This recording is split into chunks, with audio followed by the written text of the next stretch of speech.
Very good morning, sir. Professor Vimal Srivastava. Very good morning. Am I audible? Good. Am I audible?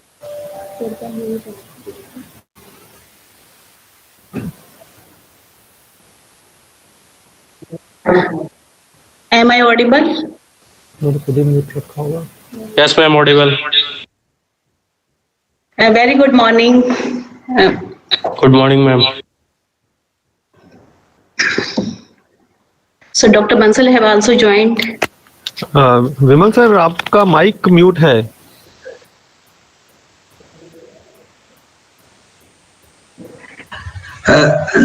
Good morning, Dr. Sir. Now am I audible? Yes, sir. Yes, sir. You are audible. We are still not able to hear you. Okay. Great. Thank you. Sir, I am audible. Yes, you are audible. Yeah. Yes, ma'am. Sir, on behalf of Organizing Committee of ACBAI-2020, I welcome Professor Vimal Srivastava. Professor Vimal Srivastava is currently serving as a professor in Department of Chemical Engineering, Indian Institute of Technology, Roorkee. His major research interests are in chemical and environmental engineering, alternative fuels, wastewater treatment, desulfurization, solid waste management, and valorization of spent adsorbents, catalysts, residues. He has published around 200 research papers and presented 110 papers in conferences, seminars, and also authored 9 book chapters. He has received more than 9,400 citations. He has guided 13 PhD students, 12 more are in progress. In addition, he has guided 50 MTech dissertations. Dr. Vimal Srivastava has several sponsored and consultancy projects, that is more than 10. He was awarded the prestigious International Award Prosper Netscopus Young Researcher Award held at Tongji University, Shanghai, China. Dr. Srivastava is a young associate of Indian National Academy of Engineering, member of American Chemical Society, fellow of Institution of Engineers, life member of National Academy of Science, India, Indian Institute of Chemical Engineers, and Indian Science Congress Association. We heartily congratulate Dr. V.C. Srivastava for his extraordinary contribution, as his name has been included in top 2% scientists of the world. The prestigious ranking has been released by Stanford University, USA. Sir, now I request Professor Vimal Srivastava to present the talk on topic electrochemical treatment of wastewater. So, Thank you, madam. Thank you for your kind words. I am thankful to all the colleagues and friends from NIT Jalandhar who have given me opportunity to speak in this short-term course, and hopefully all the colleagues and other students who have joined this session will be getting some knowledge from my talk, and thank you again. So maybe I'll just start sharing the screen. Okay. Okay.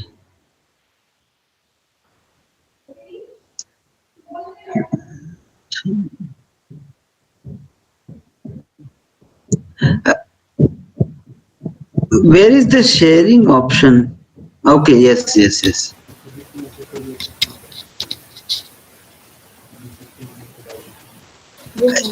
this visible? yes, sir. Yes, sir, it is visible. Yeah, it is Okay. not. Sir, kindly make it full screen. Yeah, sure.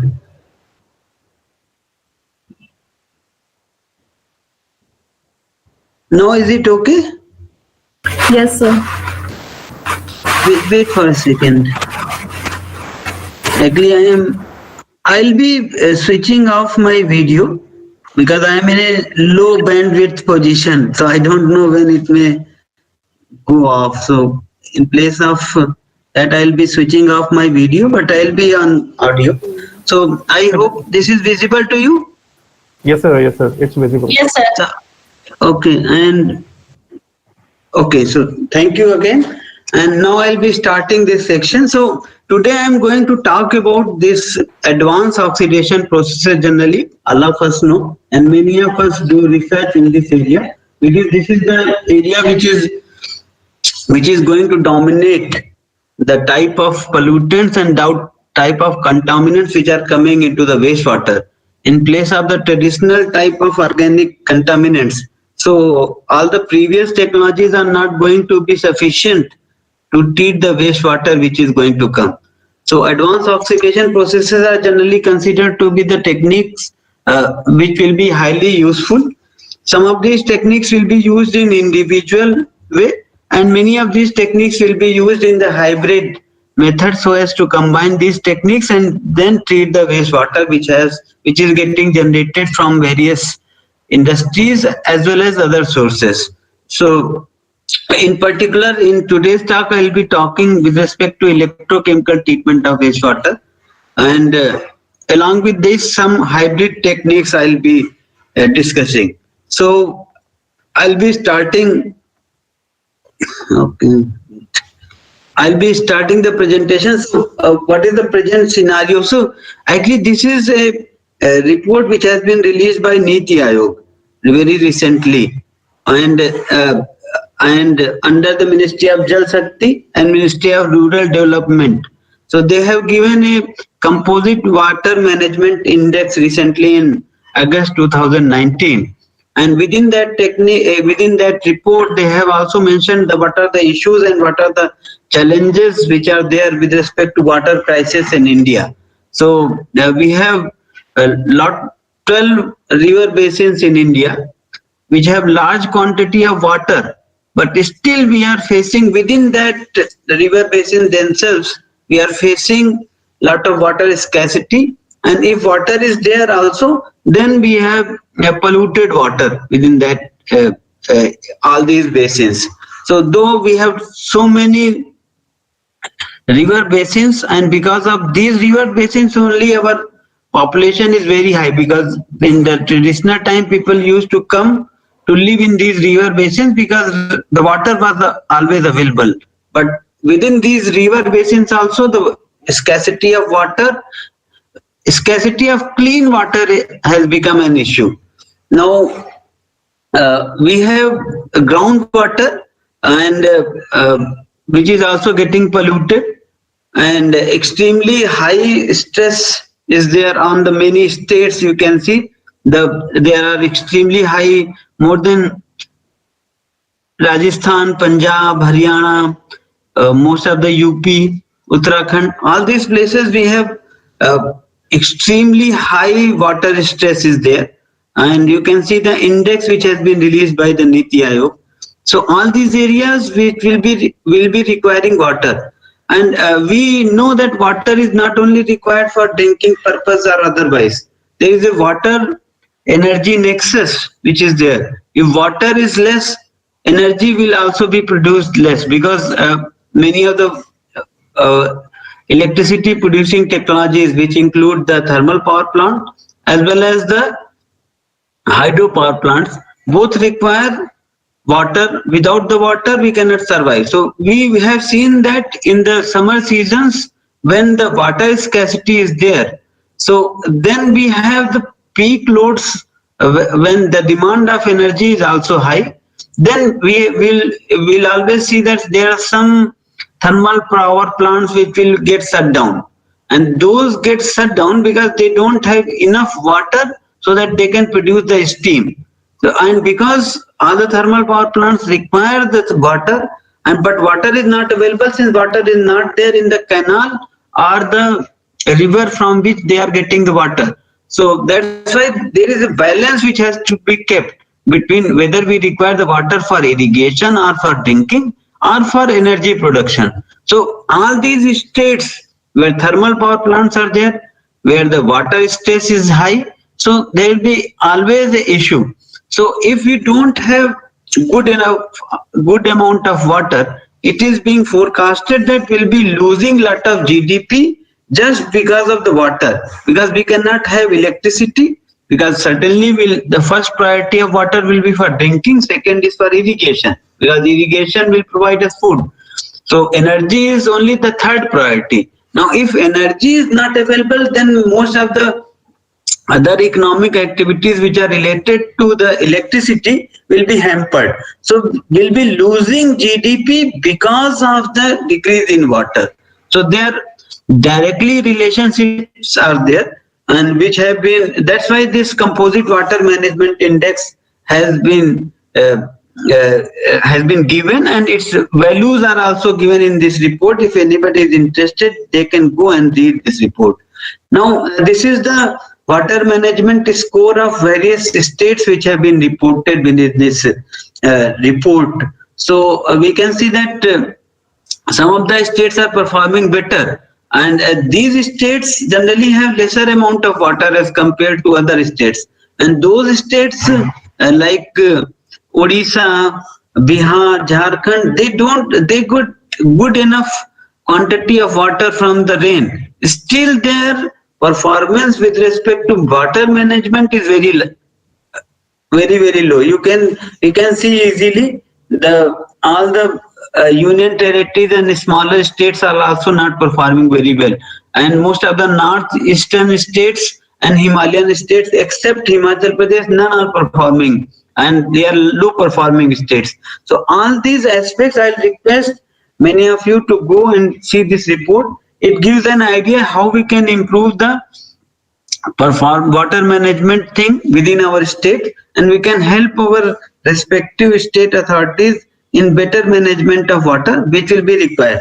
Now within this water management score, there are 16 low performing states, and these low performing states actually account for more than 48% of the Indian population, and they also account for 40% of the agricultural produce also. So if there is water scarcity in this, certainly we are going to lose a lot of GDP and other things because of this. And four of the large non-Himalayan states which are there, like UP, Rajasthan, Odisha and Bihar, they make up 35% of the India's population and produce 35% of the agricultural output also, and they are lying in the very low score region. So these are the issues which has come out of this report, and this is excellent report. Unfortunately, some of the states didn't have that much data, like Jammu Kashmir, West Bengal, some of the northeast states also. The report does not give values to these states because enough data was not obtained for these states. So this is there. Now, demand and supply of water in India. So in 2008, it was thought that the supply and demand is virtually matching for water, it was virtually matching with each other, and there was no issue. But by 2030, it is being forecasted that the demand will be twice of that which will be the supply during that time, and the increase in the water demand cannot be met because we don't have enough technologies and other things so that we can meet the water demand which is going to come. And this will be more than twice. The gap will be enough that it will hamper most of the activities, and it will cause lot of problem. So we have to see that how we can meet these demands. So you must have seen, many of you, that Ministry of Jal Shakti has come out with a proposal for call for meeting such demand, and we can submit a research proposal also in this area. Recently it has come. Now various new types of pollutants are also coming into the environment, because of the various activities, and which are some of these water pollutants which were not present in the previous municipal wastewater or other residential wastewater which was coming. So these type of pollutants are because of the increased economic activity, increased usage of various chemicals, which we are going to which we are using in our day-to-day life, and because of these pollutants are coming into the water bodies. Now these pollutants are like dyes, heavy metals, phenols, pesticides, etc., and various other agricultural chemicals also are coming into the picture. And in addition, there are new types of pollutants or emerging contaminants also which are coming into the water bodies. Most of these are coming from industrial additives and agents, surfactants which are being used for cleaning. And corona time, the amount of usage of these surfactant detergents has increased a lot, and in particular in hospitals and other places where there is likelihood of more corona patients are in the quarantine centers also, the increased use of these surfactant detergents will increase the water emerging pollutants in the water bodies very soon. And we'll be finding that the some people are trying to start the studies in these areas, trying to quantify the amount of pollutants which are now being released into the water bodies. And among them, the pharmaceutical and personal care products are going to be very high. Pharmaceutical contaminants or products are coming because we are using lot of antibodies and other types of pharmaceutical drugs daily. And now because the generally the dose requirement which is there actually for treating any of the diseases and problems, health problems, actually we don't have that much study that how much dose is required.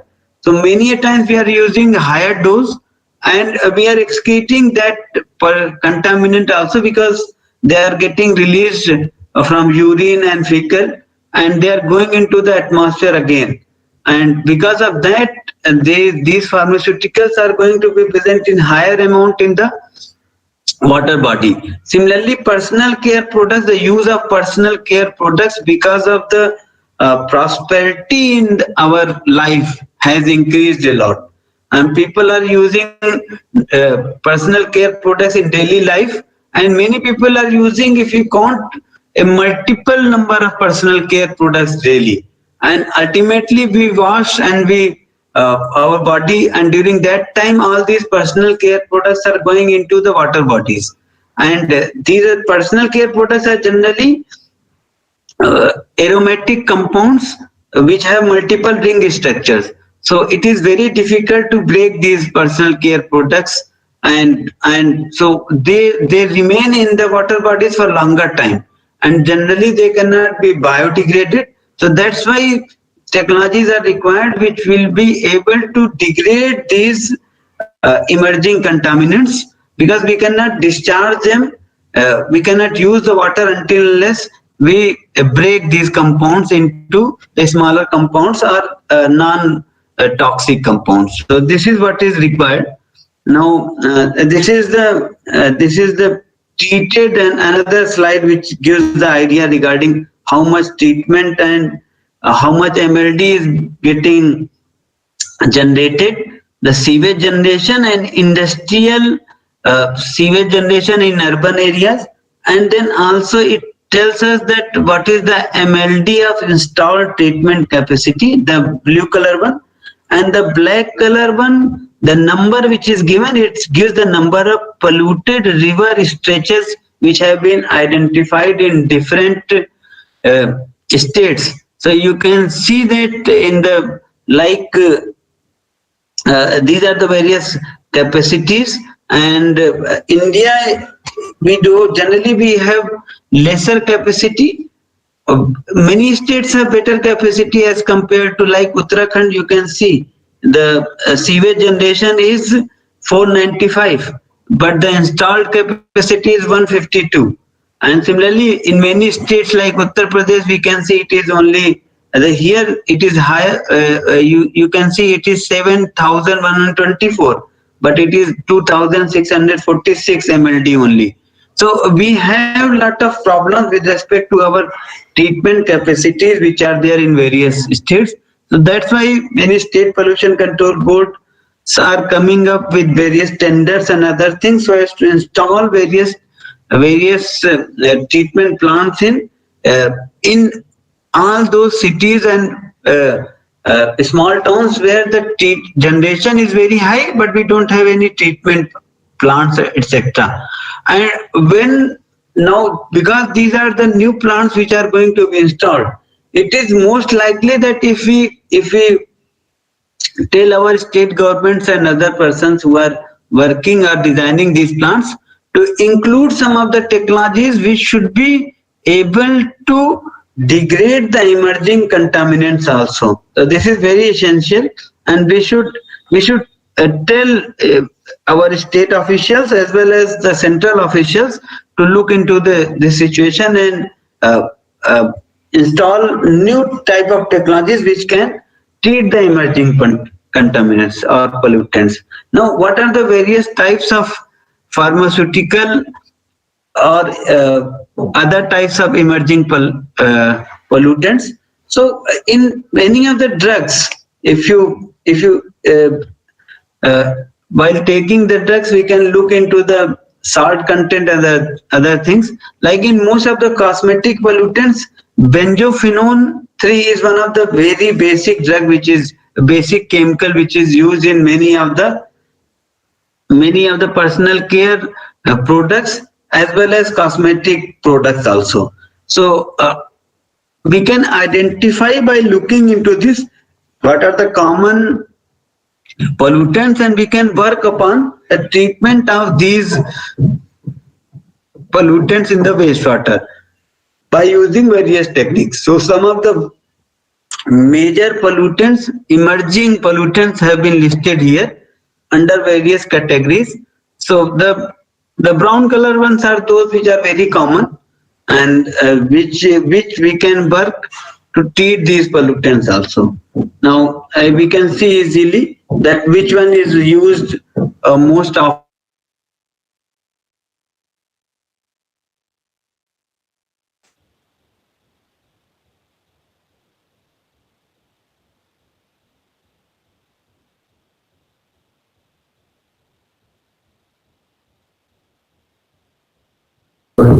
Dear all, kindly wait.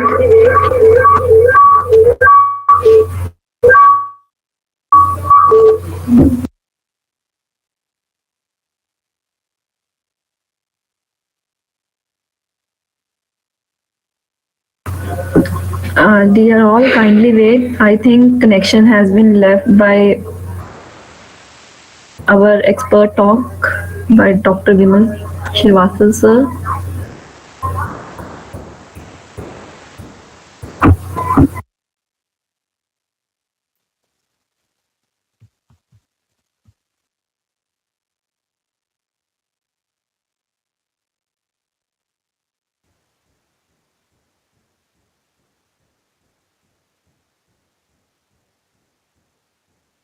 So this is the issue, and because of this, many number of countries have not been able to identify these pharmaceutical substances within their countries.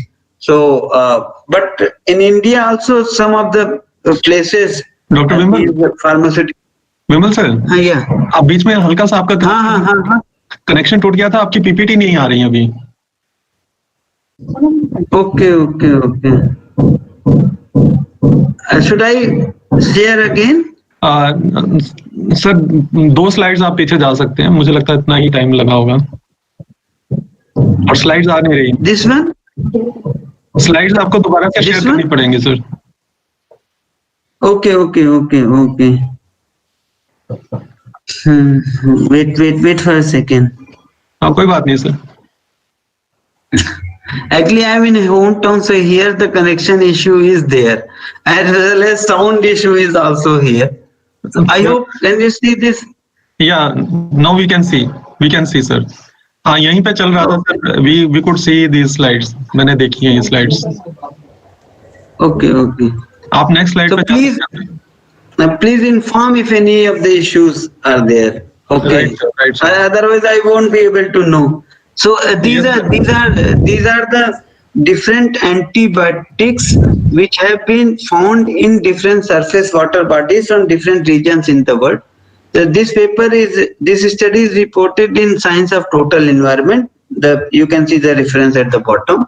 Okay, so in this we can see that sulfamethaxazole is one of the basic drug which has been reported in most of the wastewater and surface water, the antibiotics. So if we are going to perform some studies on treatment of various types of antibiotics, then we can look into this slide and try to identify some of these. Like afloxacin is very common in India. Okay, so norfloxacin is also there. So, but not many studies are reported from, for ciprofloxacin, some studies are reported from India. So this way we can know that, okay, which drug is most common and whether we should perform studies on these drugs, because we should always identify a critical drug on which our treatment methodology is generally based. Then we can go for actual wastewater. The problem with respect to these drugs and other thing is that the identification of these drugs in the actual water becomes very difficult, because we require highly sophisticated techniques so as to identify these drugs in the wastewater. So it becomes difficult, so we require LCMS and other highly sophisticated instruments like QTOF, etc. So which becomes very costly, but we can perform the studies on individual or binary of these antibiotics or any of the other cosmetic contaminants also. And like for cosmetic contaminants, some of the drugs, like I have seen that for this benzophenone, lot of studies are reported. So we can, this way we can identify and perform the treatment of such wastewater in our methodologies or technology that we are developing. So this is a countrywide survey which has been reported recently on the pharmaceutical substances which have been detected in various countries. Now this study does not mean that all those countries where it has not been reported, they don't have. This is only that they don't have enough instruments so as to perform these studies of detection. So in India, fortunately, some of the places, some of the people have performed these detection studies and they have reported in the literature. But most of the studies are reported from developed countries, and they have reported that all these drugs are coming into the surface water, groundwater, tap water, and drinking water as well as. So, so this is very essential and alarming also, that we should be critical. Within India also, concentration of antibiotics have been detected in many places, and some of the critically polluted areas are listed here. This is as per a little old study, but it was reported by Balakrishna et al. In 2017.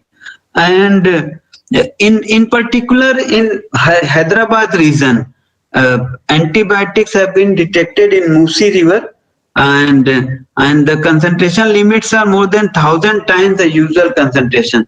Some recent studies have been also reported from Delhi also, which have detected that, okay, these pharmaceutical pollutants are present in the river Yamuna, in particular in the Delhi stretch. So these type of studies are not well reported. Like in Himachal, we have Baddi, where a lot of pharmaceutical industries are there, but we don't have any study for that reason. So this way we can identify and we can perform some studies, okay, so as to check whether these emerging pollutants are coming into the water bodies or not, and then we can detect these, and based upon that we can focus our treatment methodologies. So this is there. I'll not go much into this.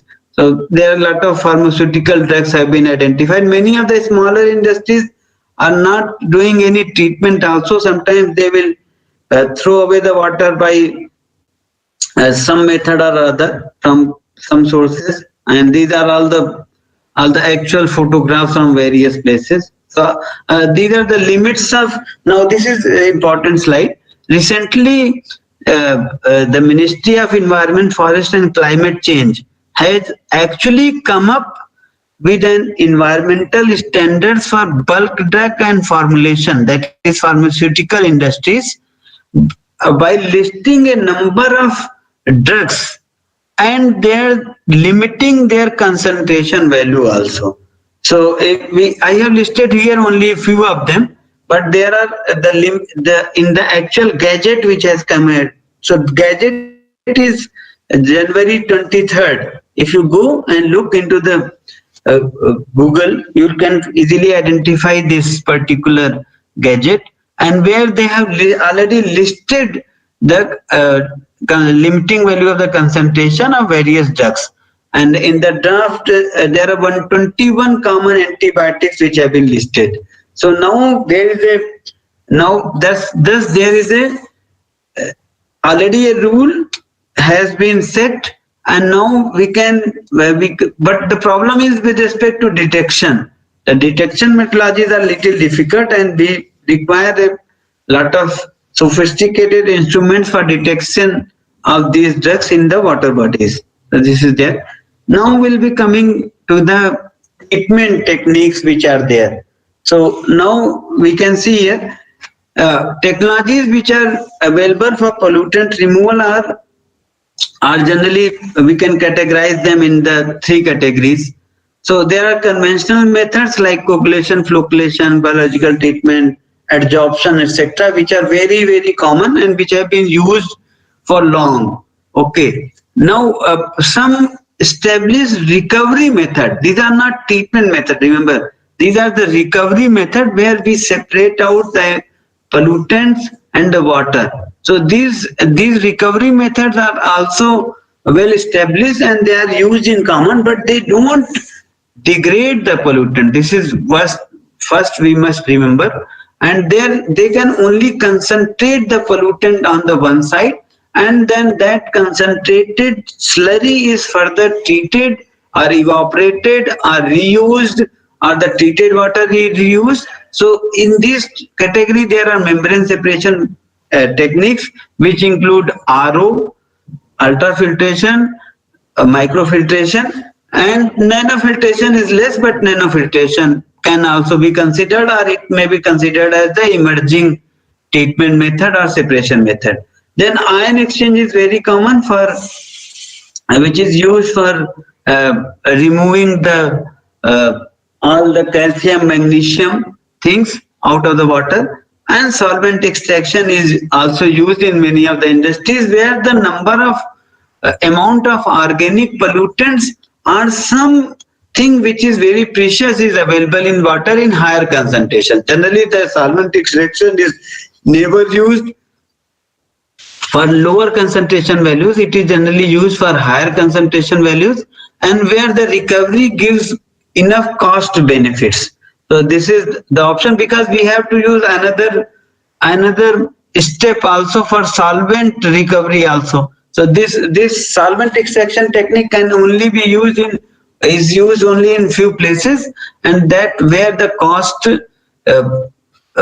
of the recovered product is high as compared to the treatment option itself. Now there are emerging removal methods or treatment methods which are coming. Within that, AOP is one of them.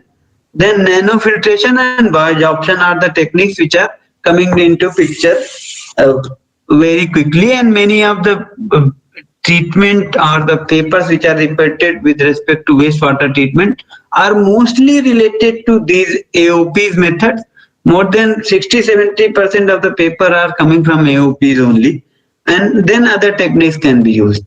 Now, this is another classification of wastewater treatment processes, but generally some of the techniques can be considered in another category also. So we cannot just say that it is very strict classification. but there are physical methods, biological methods, and chemical methods. Now, chemical methods are coming more into picture because they can degrade the pollutant into various smaller species, and in particular, we require the pollutants to be degraded into CO2 and H2O.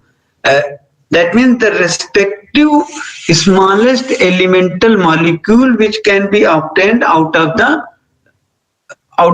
elemental composition of that particular pollutant. So this is there.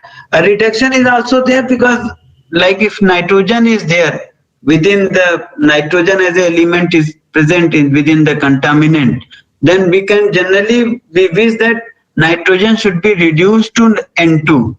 So nitrogen element is reduced to nitrogen gas, which is desirable. So that's why reduction is also one of the techniques which has to be used.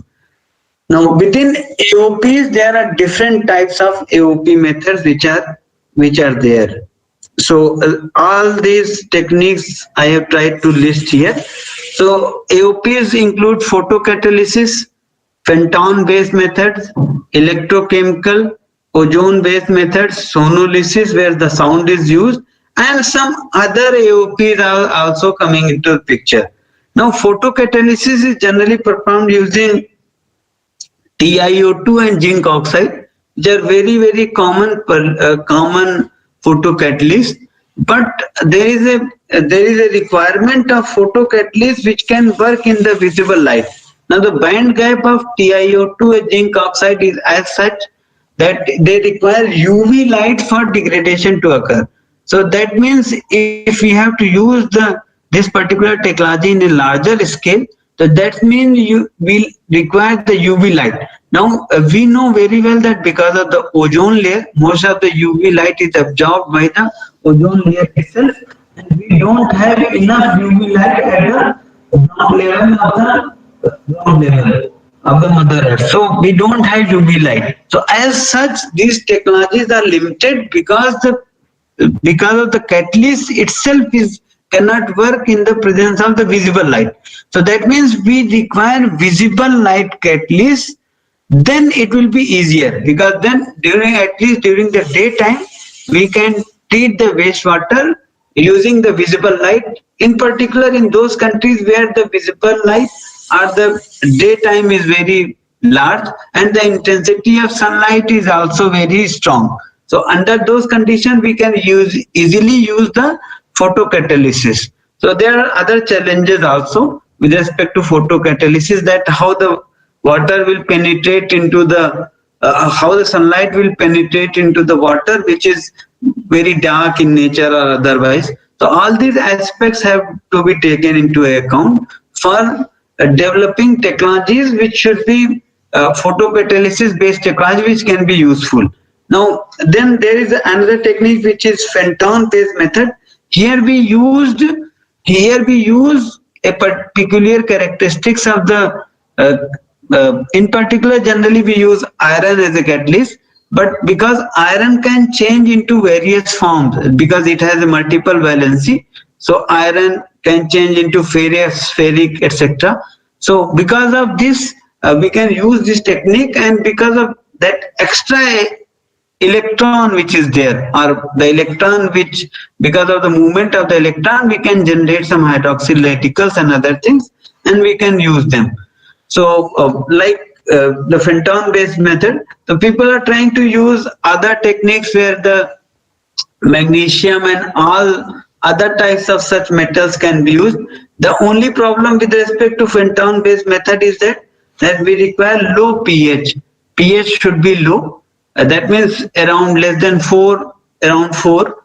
And this is because the iron and many metals, when the pH is low, then only they are dissolved. If pH becomes high, suppose it becomes 6 or 7 or 8, so they will actually be in the neutral form because they will form the respective hydroxide.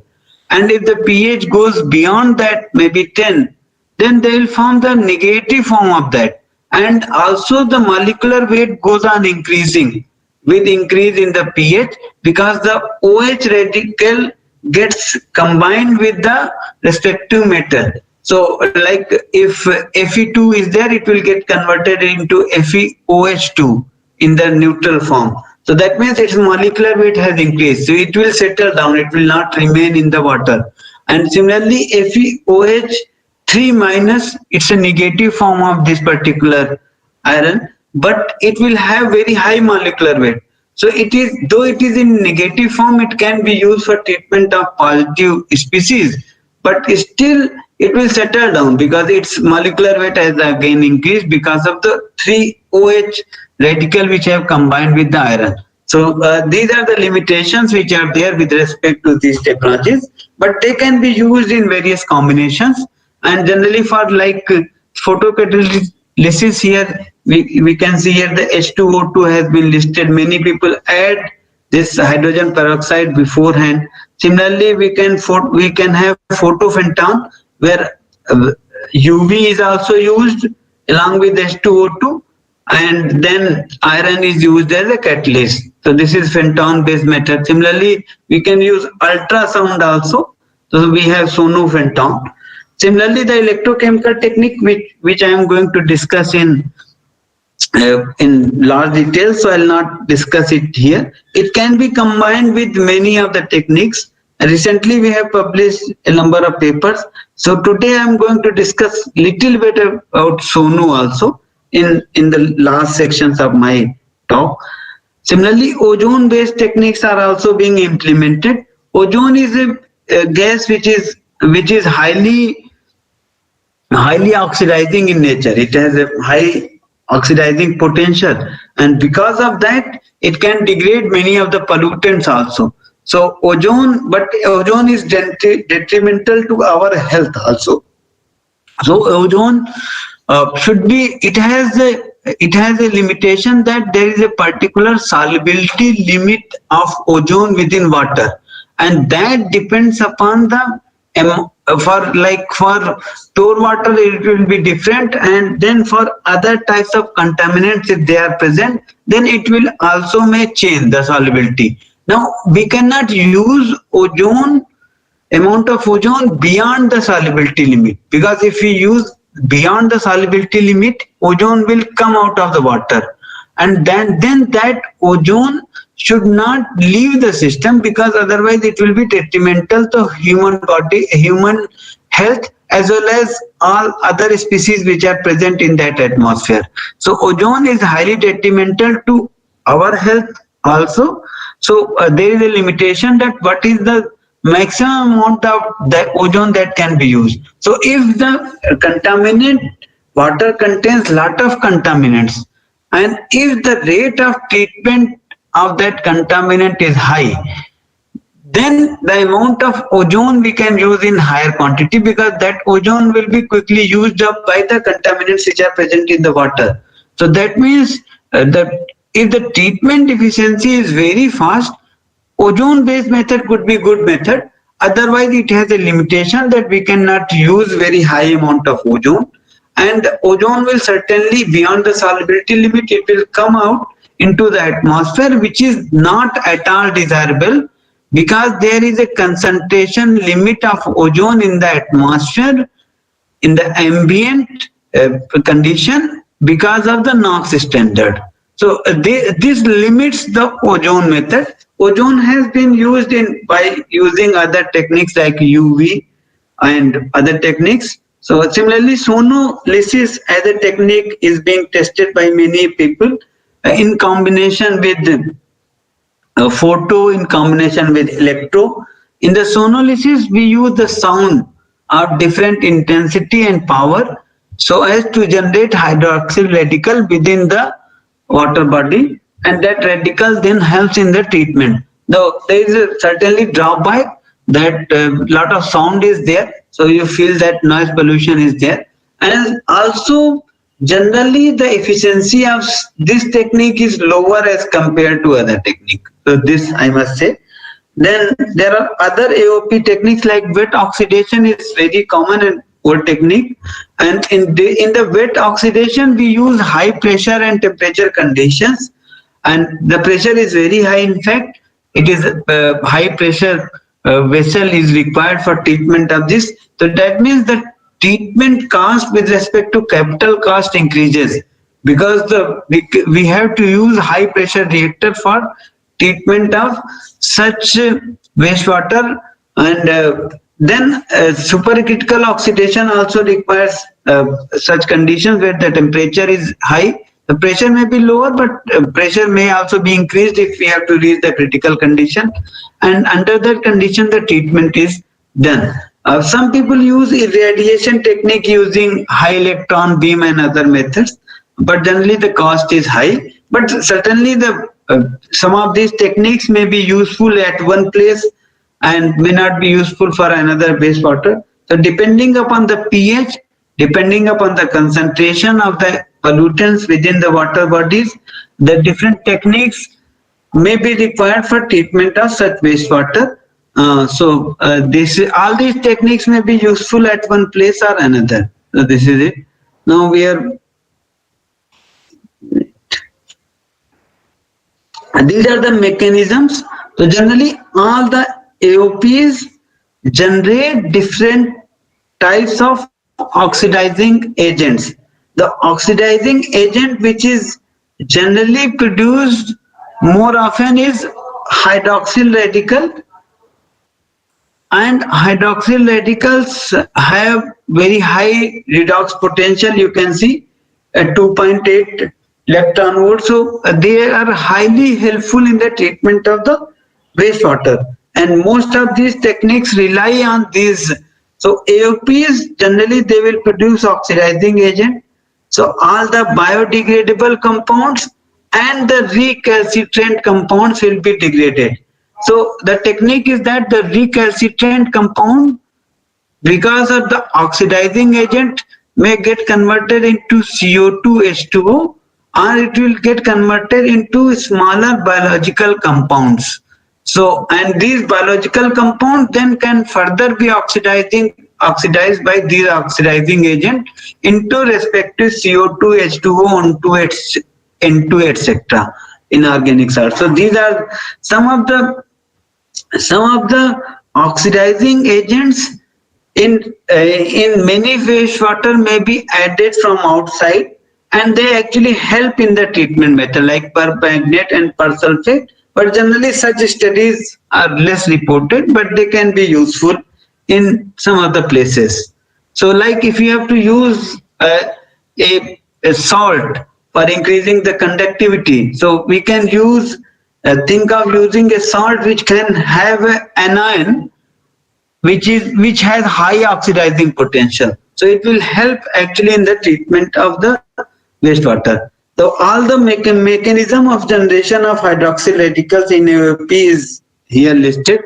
So here, like all the techniques actually require the production of OH, and in one short way it is listed here. Like electrochemical, it uses the electrode surface, and electrode surface actually uses the water to generate the hydroxyl radical.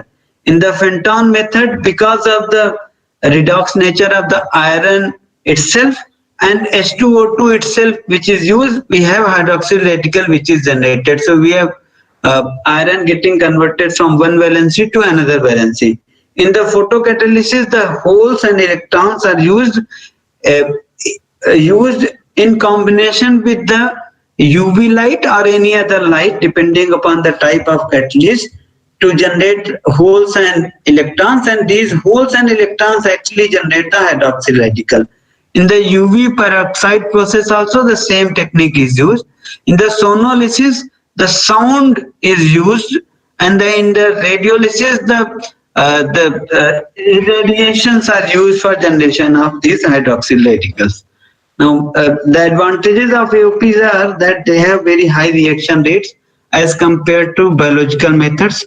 So that means, what that means is that we require less time for treatment of the same amount of water. So if we compare the biological method, so that means if we 3-4 days are required for residence time, within that time we can treat more amount of wastewater using AOP.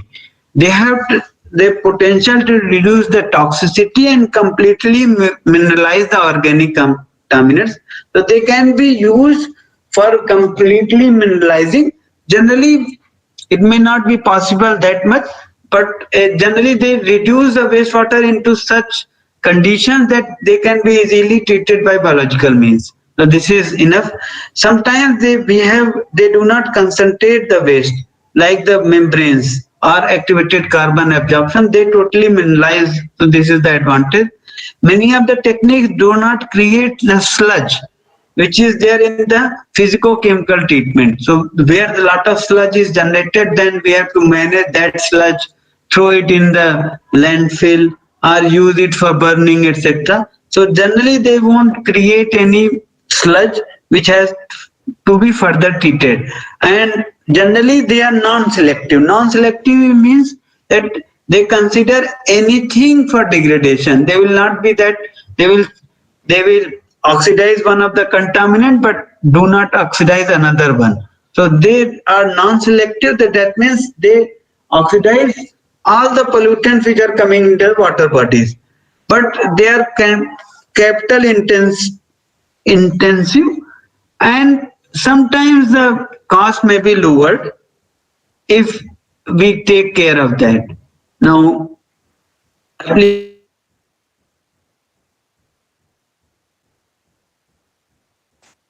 for treatment of all those wastewater where a lot of emerging pollutants are there, in particular for petroleum hydrocarbons.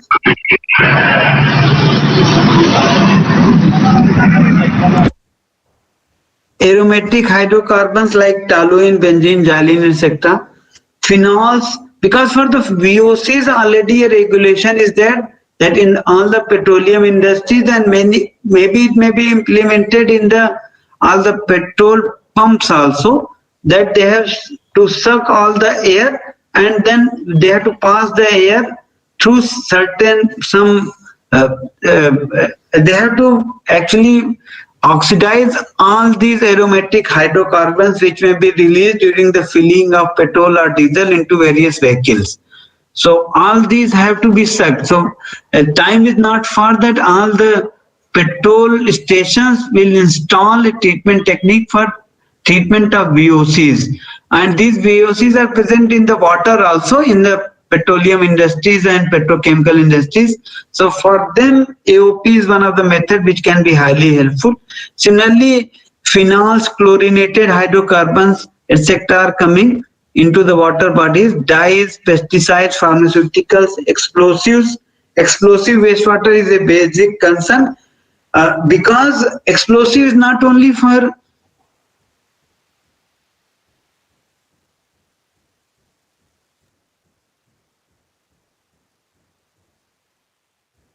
in the missiles. Connection loss. Is it okay? Yes, sir, we are audible. Yes, sir, yes, sir. Okay, so all these high energetic materials like explosives, so India is trying to become self-reliant in this category. So that means there will be many industries which are going to come up which will manufacture high energetic materials as well as other chemicals. These high energetic materials are not only required for explosive or maybe for civil engineering works, but they are also required for uses in the missiles, in the other type of defense related equipments, as well as they are going to be used for space exploration also. So all these materials are required now, and many industries are coming in within India. So we require technologies we can treat such wastewater. Now I'm going to now talk about the electrochemical technology and which are there and how these technologies work, what are the different mechanisms and what are the challenges, and then I'll be presenting some of our studies, how we planned the studies, what we have done, and what are the unique features, and what are the things that we have developed which are essential. And then in the last we have also given a method of hybrid technique where we can use something in combination with another technique for treatment of wastewater. the main reagent which is used in the treatment of wastewater by electrochemical method is electron. And actually the figure is shown here, a schematic diagram. We have two electrodes or multiple electrodes which are kept at a certain distance. That means the electrode gap is there, and the gap is good enough so that the contaminants don't stuck in between. And also it should be enough that there is a transfer of electron from the or transfer of different types of charged particles are there within the water. Remember that electric circuit is completed within this by movement of electron outside the solution and movement of different type of charges inside the water, different types of cations and anions inside the water. The movement the circuit is completed because of the movement of these cations and anions within the water body. So we have to see the electrode gap is proper. And these techniques actually, they oxidize the pollutants into water and H2O. Depending upon the technique we use, type of electrode and the pollutants which are present. So there are three techniques which are there within the electrochemical technologies. They are called as electrocoagulation, electroflotation and electrooxidation, depending upon the type of electrode material which is used. Okay, now what is electrocoagulation? So I'll be discussing each of them one by one. In the electrocoagulation, like the process of coagulation, in the process of coagulation, what we do is that we add coagulant from outside, and we generally mix it for very quickly within the water, and then we do the slow mixing so that flock formation happens and they settle down.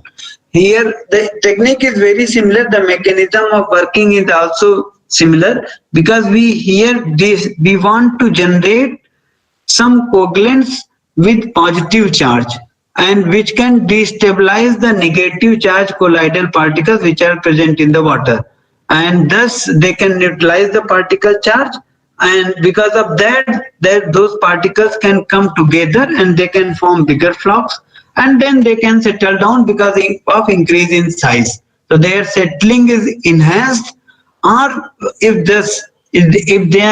their density is still smaller, they can float and they can go to the top.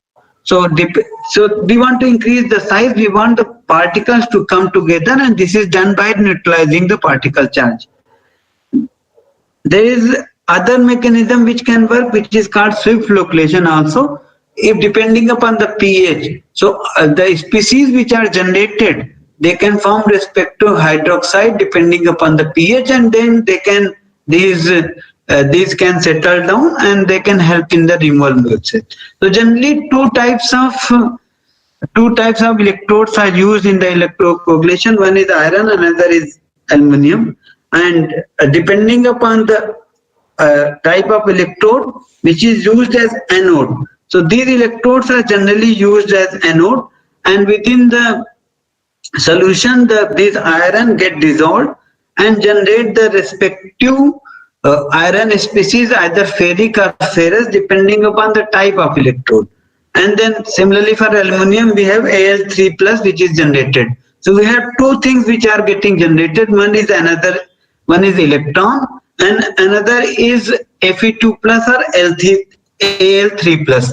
Now electron actually goes on activating some of the iron to generate the hydroxyl radical, and these iron and aluminum also they stabilize or neutralize the particle charge on the colloidal particles which may be present in the water body. Along with this, there are certain other reactions which occur inside the water body. One is oxygen evolution, which happens at the anode, and here we have oxygen which is coming, and similarly at the cathode hydrogen evolution takes place. Now depending upon the pH and other conditions, we have to see that these gases which are getting generated, actually they can take the colloidal species if they are lighter, and they can form further scum on the top of the surface which has to be skimmed off. So this liberated iron and aluminum species, they combine with hydroxyl radicals or ions to react to form various monomeric and polymeric hydrolyzed species, and depending upon this pH, the solution pH, the concentration of these depends upon the solution pH, and these are then further responsible. So here I have given you some idea that how it works. Actually, suppose iron is there, suppose aluminium is there. So aluminium, for respective reactions which are given here, they have some equilibrium constant value. Now from this equilibrium constant value and the pH that we consider, we can go and back calculate to form this type of speciation diagram which is shown here. So like one here tells Al3 plus. So if pH is less than 4, all the aluminium species will always in the form of Al3 plus. But if pH increases, so Al3 plus and AlOH2 plus both will be present. So this is what is shown here, that depending upon the pH, we have lot of hydroxyl types of species which are generated. So this is what is meant by the various monomeric and polymeric hydrolyzed species are generated. Then they can destabilize or neutralize the charge on various ions. And we can measure the zeta potential also with respect to the time also, depending upon the pH. Like at 3.2 we have different zeta potential. At we can see here they are highly negative. That means there are a lot of positive ions which are present. And when the pH, actually we can see that when the pH is increasing from 3.2 to like 4.2, then 6.2. At 6.2 we can see we have lot of high potential, but the potential is lowest because we have most of the hydroxyl radicals of these species are in highest quantity. Similarly for iron also we can generate such data and to identify that which species are present at what concentrations and how the zeta potential is changing and how it can help in the treatment. So this is a schematic of the electrocoagulation process. Here that from the anode, M, if the metal is represented by M, then metal is coming out in the form of Mn plus. This neutralizes the pollutant which is there. The like pollutant is being shown here by the orange color. So it actually will neutralize the pollutant, and because of this pollutant may form bigger, may become bigger in size. Now depending upon this pollutant may combine with the respective hydroxyl species also, and then it can settle down and precipitate and form sludge at the bottom. Similarly, if it is still light, the gases which are getting generated, they can take this to the top, and where the flock formation and they skim this a layer will be formed at the top, which is a scum layer. So that has to be skimmed. So like if this treatment technique is used for the treatment of oily wastewater, will be having lot of scum which will be formed very quickly. So we have to quickly skim that scum most frequently so as to treat the wastewater. Inside that scum, so much scum is getting formed, so it may not be working properly, but actually it works very well, and the technique can work very well for the treatment of such wastewater where oil and grease is high. So this is there. Then there is another technique which is called as electro-oxidation. in the electro-oxidation, what we do is that we use such electrodes which don't generate any of the respective metals, and they generally generate only the electrons, and these electrons actually help in the generation of various hydroxyl and other types of oxidizing species. So the decomposition of organic materials through electro-oxidation treatment means the oxidation of organics present in the wastewater to carbon dioxide and water because of the various species, oxidizing species which are generated inside the water. So there are two modes of oxidation which occur. One is called the direct anodic oxidation, and one is called, the second is called indirect oxidation. So in the direct anodic oxidation, what happens that organic molecules which are present in the water, they actually somehow reach the surface, electrode surface, where they get absorbed and they are oxidized at the surface of the electrode. So we have direct anodic oxidation taking place. Now there is a second category, that indirect oxidation may happen. In this condition, actually the electrode generates only oxidizing agents, and which are generated electrochemically, and they go into the solution, and where actually they meet the organic and they oxidize the organic. So this is called indirect oxidation. So this is the direct oxidation, pollutant coming to the surface and getting destroyed. In the second case, the some mediator species which are there inside the water, it may be water, it may be H2O2, they are coming to the electrode surface, oxidants are generated, oxidants are going into the bulk, where oxidation is happening. Here the arrow is wrongly given. The pollutants are getting destroyed, and we have destroyed pollutants. So this is there. So pollutant. So this is the mechanism of the both indirect and direct oxidation. Electroflotation. In the electroflotation, we have many gaseous bubbles which are getting generated. So already I have told that oxygen gets generated at the anode. Then we have hydrogen gets generated also, and depending upon the salts which are present, suppose like NaCl salt is present in the water, or if we are adding from outside so as to increase the conductivity, then the chlorine gas also gets generated depending upon the pH. If pH is lowest, then the chlorine gas gets generated. So these all these gases, actually, if the species are of lightweight, they are carried away and then they go to the top. So a layer of foam containing gas bubbles and floated particle may be formed at the surface. The rate of flotation will certainly depend upon the surface tension between the water particles and the gas bubbles which are there.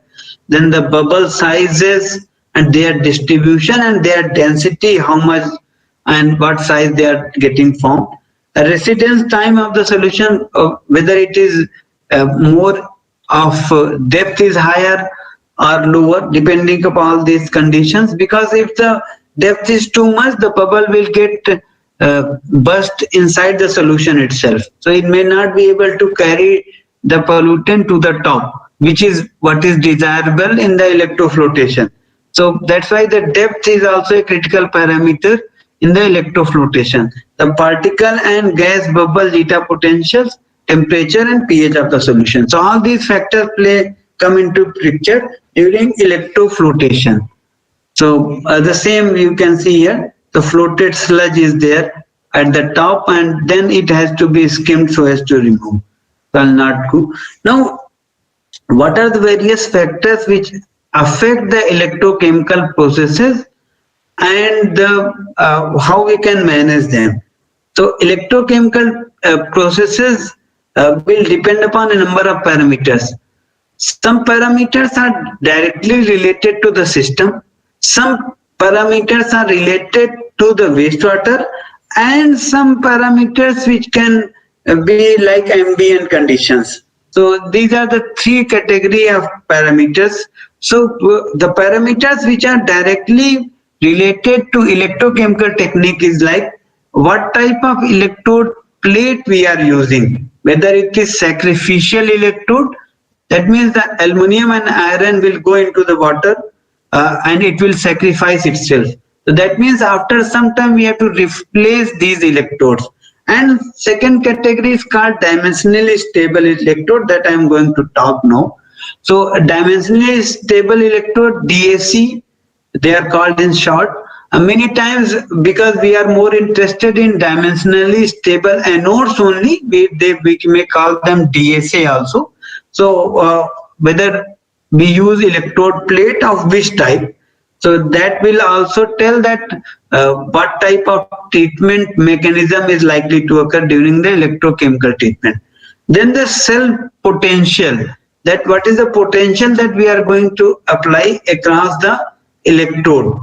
And so this potential, and then it can be converted into the current density. So either we can control the potential or we can control the current density. We cannot control both during the, generally one of them is kept fixed, and current density is a better method, because then we can continuously keep on changing the potential so as to keep the same current on the electrode, and current if divided by the electrode surface area, it gives the current density. So it is always easy to scale up the system based upon the current density. So current density is a key parameter for scale up of electrochemical systems. So that's why many people generally keep the try to fix the current, and based upon the area we can easily calculate the current density. So these are the system related parameters. Similarly, electrode gap is also one of the parameter which is system related parameter, electrode gap, which can be manipulated. Now if we are using any other hybrid technique, then the parameters of that hybrid technique will also come into the picture. Like if you are using sono electro method, in the sono method, then the sound intensity will come into picture. Then what is the power of that sound? So this will also be the additional parameters within the system related parameters. Then the wastewater related parameters are there, like what is the pH, what is the conductivity, what is the concentration. Stirring speed or mixing will also come into the system related parameters. So pH, temperature, pH, concentration, conductivity, etc. are wastewater related parameters.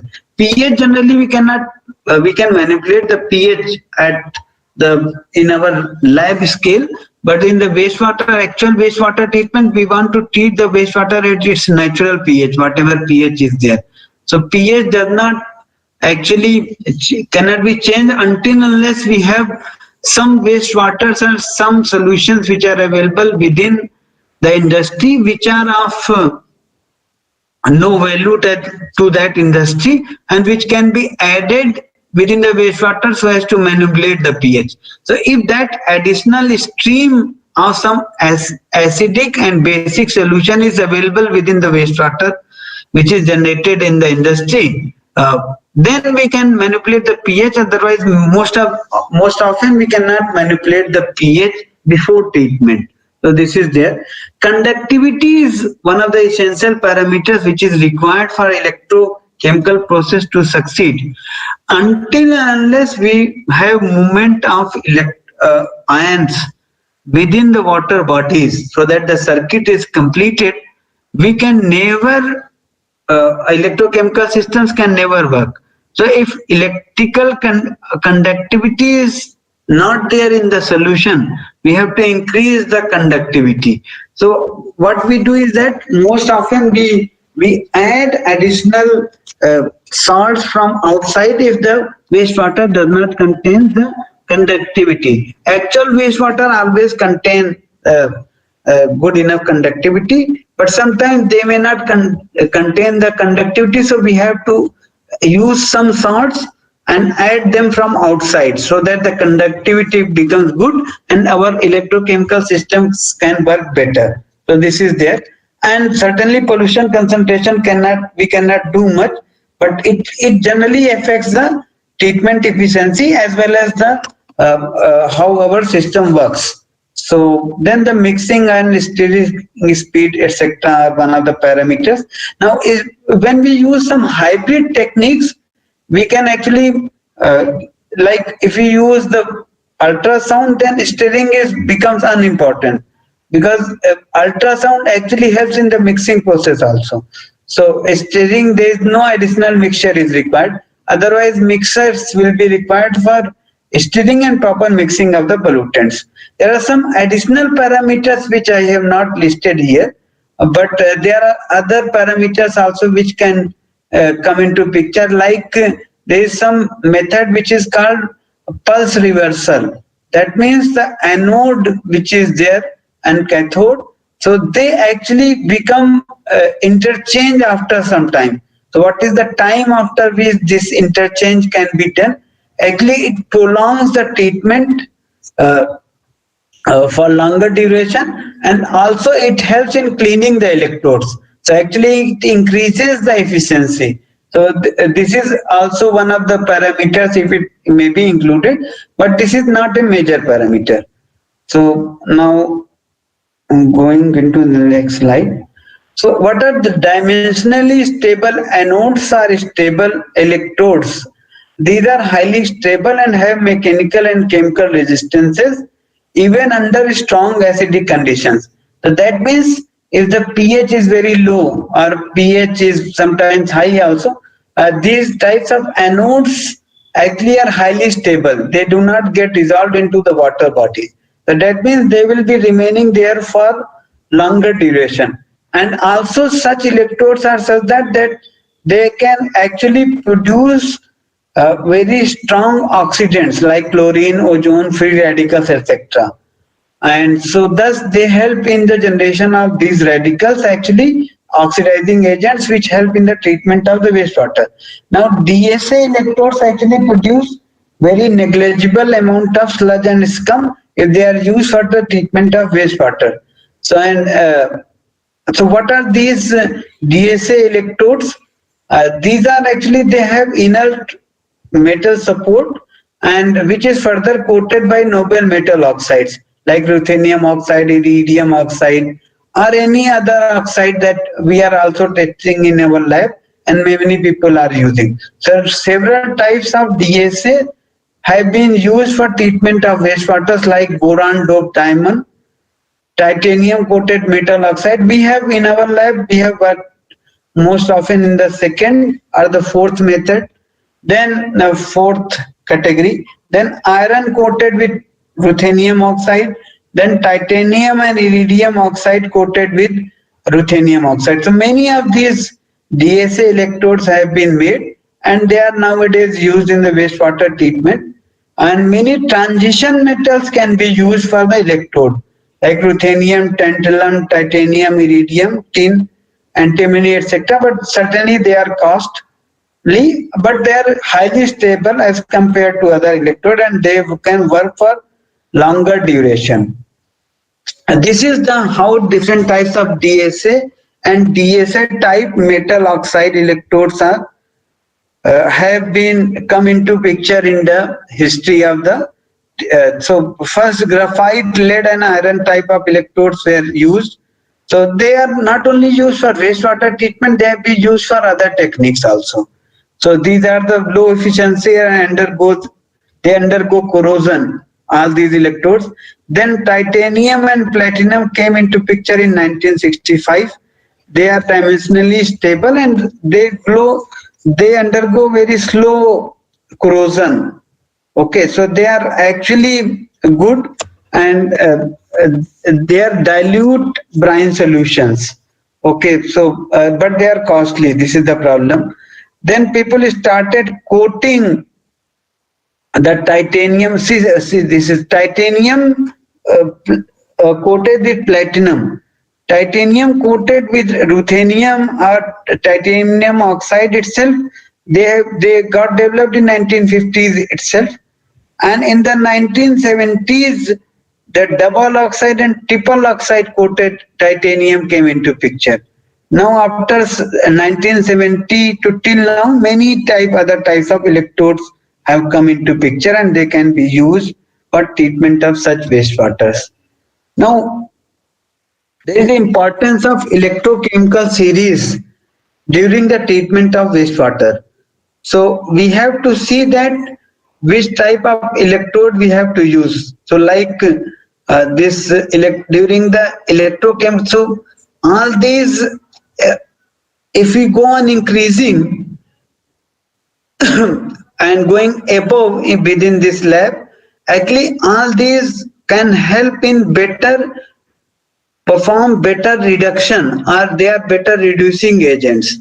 And similarly, if we go on beyond within this electrochemical series, they are better oxidizing agents. So we can see the ruthenium coated titanium electrode. Actually, it helps in the producing better oxidizing agents. There are other species also which can be used, like palladium coated, platinum coated. Like platinum coated is very, very good and as compared to other, but it will be certainly very, very costly. So this is there.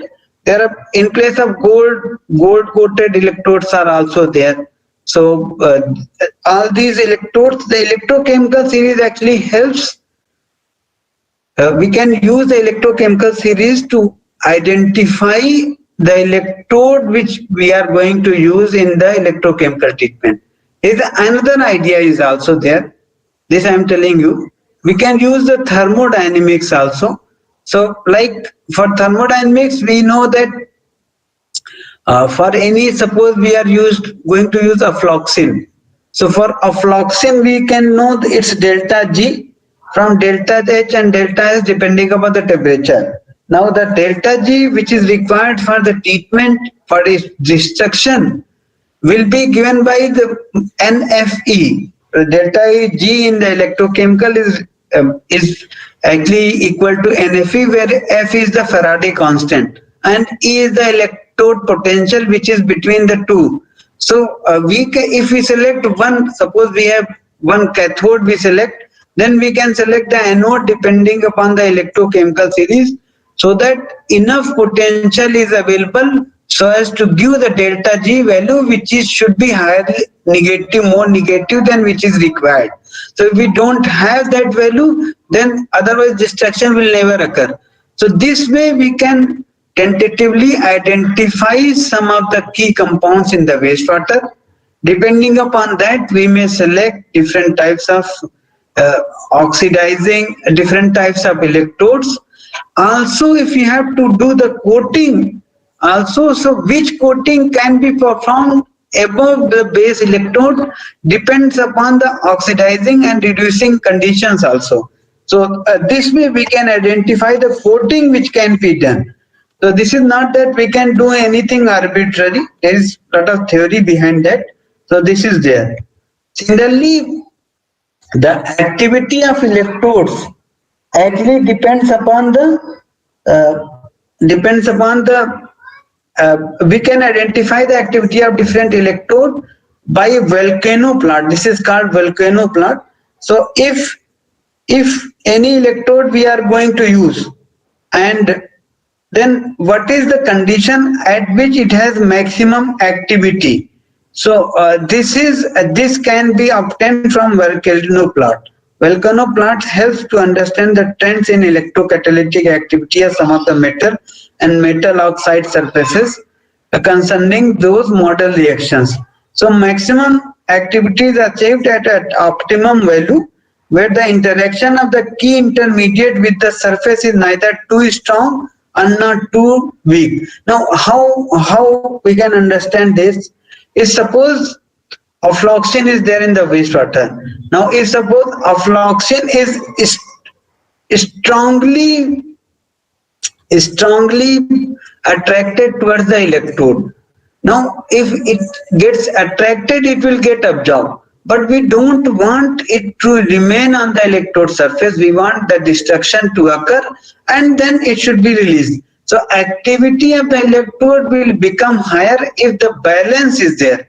destruction should occur, but the destructed product should go out very quickly. Otherwise, it will hamper the absorption of the second species.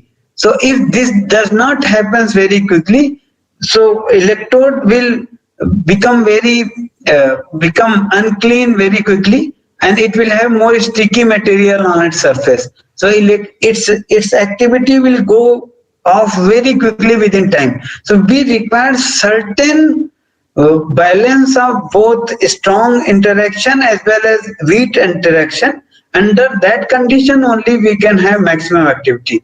Now these activities have been reported in the literature for different types of electrode based upon hydrogen evolution, oxygen evolution, oxygen reduction, and H2O2 formation. So which type of things which is required for our wastewater system, it will depend upon that whether we require reduction to be dominant or oxidation to be dominant. So depending upon that, we can go on identify the we can see here that for hydrogen evolution, palladium is one of the best electrodes reported. Similarly, platinum, palladium, ruthenium, iridium, these are some of the electrodes which are very on the top for hydrogen evolution. Like if you go for molybdenum or cobalt or for silver electrode, they won't work, and like iron and silver. But silver electrode works very well for oxygen reduction. So if you are this way, we can see easily. So platinum, palladium, and silver are some of the common electrodes which are very good for oxygen reduction. But for oxygen evolution, they won't work. Here the cobalt electrode is working very well. So if we can identify the delta G, whether we want to reduce the species or oxidize the species, depending upon that we can select from the electrochemical series and volcano plots that which are the electrodes which are good for our uses.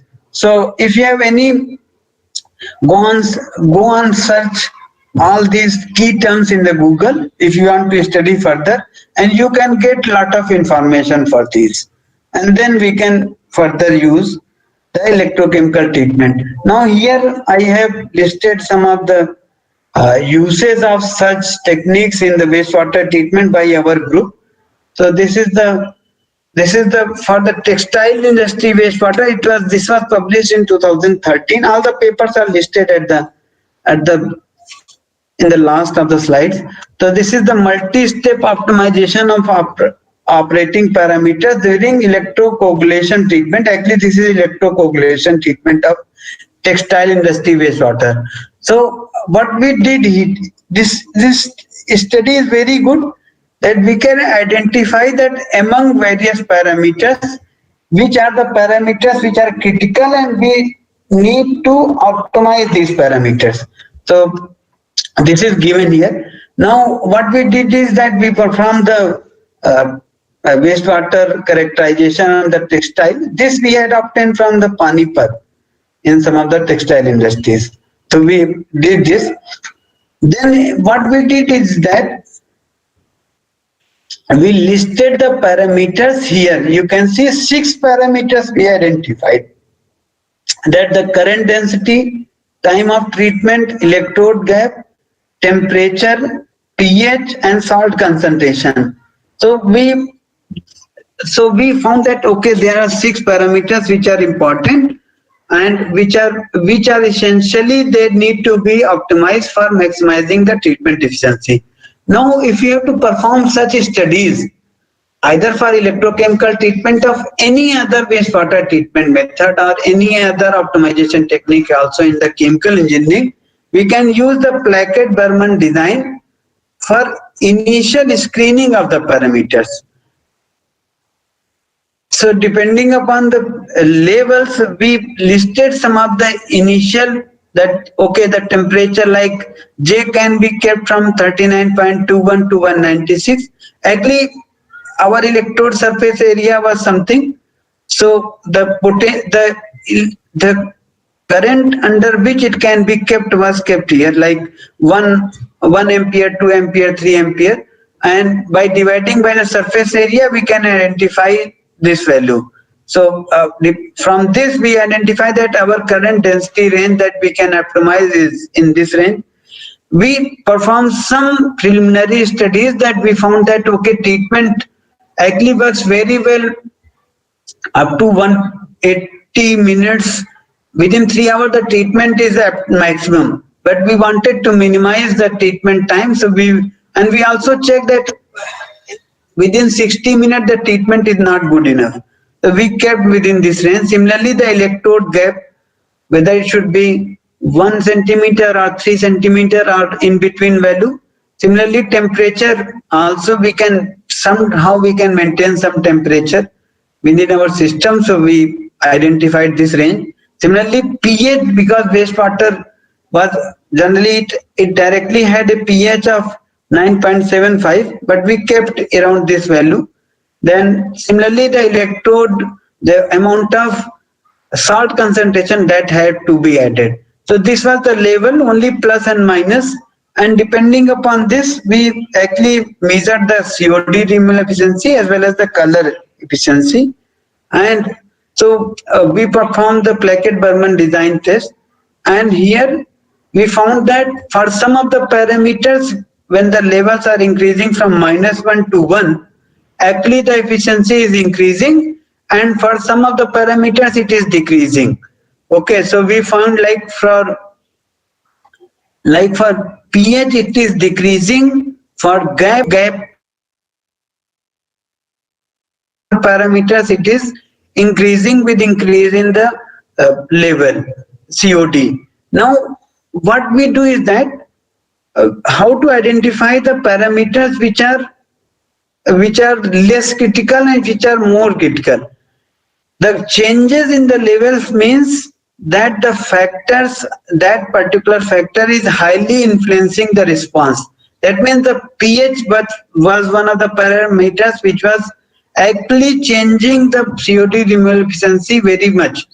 And similarly, the time as well as the blue color one, the current density, time, and the pH were the three parameters which were giving the greatest slope, either negative or positive. So that means these are the parameters which are mostly affecting the treatment efficiency. So this is similarly we can identify what is the contribution. So we can easily see that time was contributing more, the pH and current density, and both were with respect to COD as well as the color removal. So and also, so that means we have to optimize. So we dropped the other three parameters and we tried to identify the current density, pH and time. Now current density, we can see that current density as it is increasing, the removal efficiency is increasing, and but for the pH it is decreasing. So what we did is that we identify the critical parameter, the in-between value, the zero level value, by dividing the both the in and out conditions, and from that for pH we kept on decreasing, and for J we kept on increasing, and time also we kept on increasing. And we tried to perform the experiments under different conditions. So if at zero level the efficiency was like this, but at 0 plus 1 delta t is better. What is the change? The change was like from here we are increasing this, but pH is decreasing and T is increasing. So we got to know that around this 196, 2.5 and 4, 2.40 value, we got to know that okay, color efficiency is also very high, and COD removal efficiency is highest around this second. So 156.86, 4.5 pH and 180, we got the highest value of COD removal efficiency. So that means the optimum condition is around this. So this method is called steepest ascent or steepest descent method. So we can use the combination to get to an intermediate optimum condition. And at this condition we optimize the box Benken design, under certain conditions, and we obtain this type of graph, and from this graph we can get the optimized condition where the treatment efficiency is very high. So this was obtained. So maximum COD removal efficiency and color removal efficiency of this was observed at this particular condition. So actually this study tells that okay, we can treat the wastewater, but this idea which is shown here, so here we are showing multiple step treatment. So this is multi-step optimization of operating parameters. That means we have optimized the parameters in 3 steps because we didn't knew that which of the parameters is significantly affected. So first we used 6 parameters. We optimized the parameters using the Plackett-Berman design. Okay.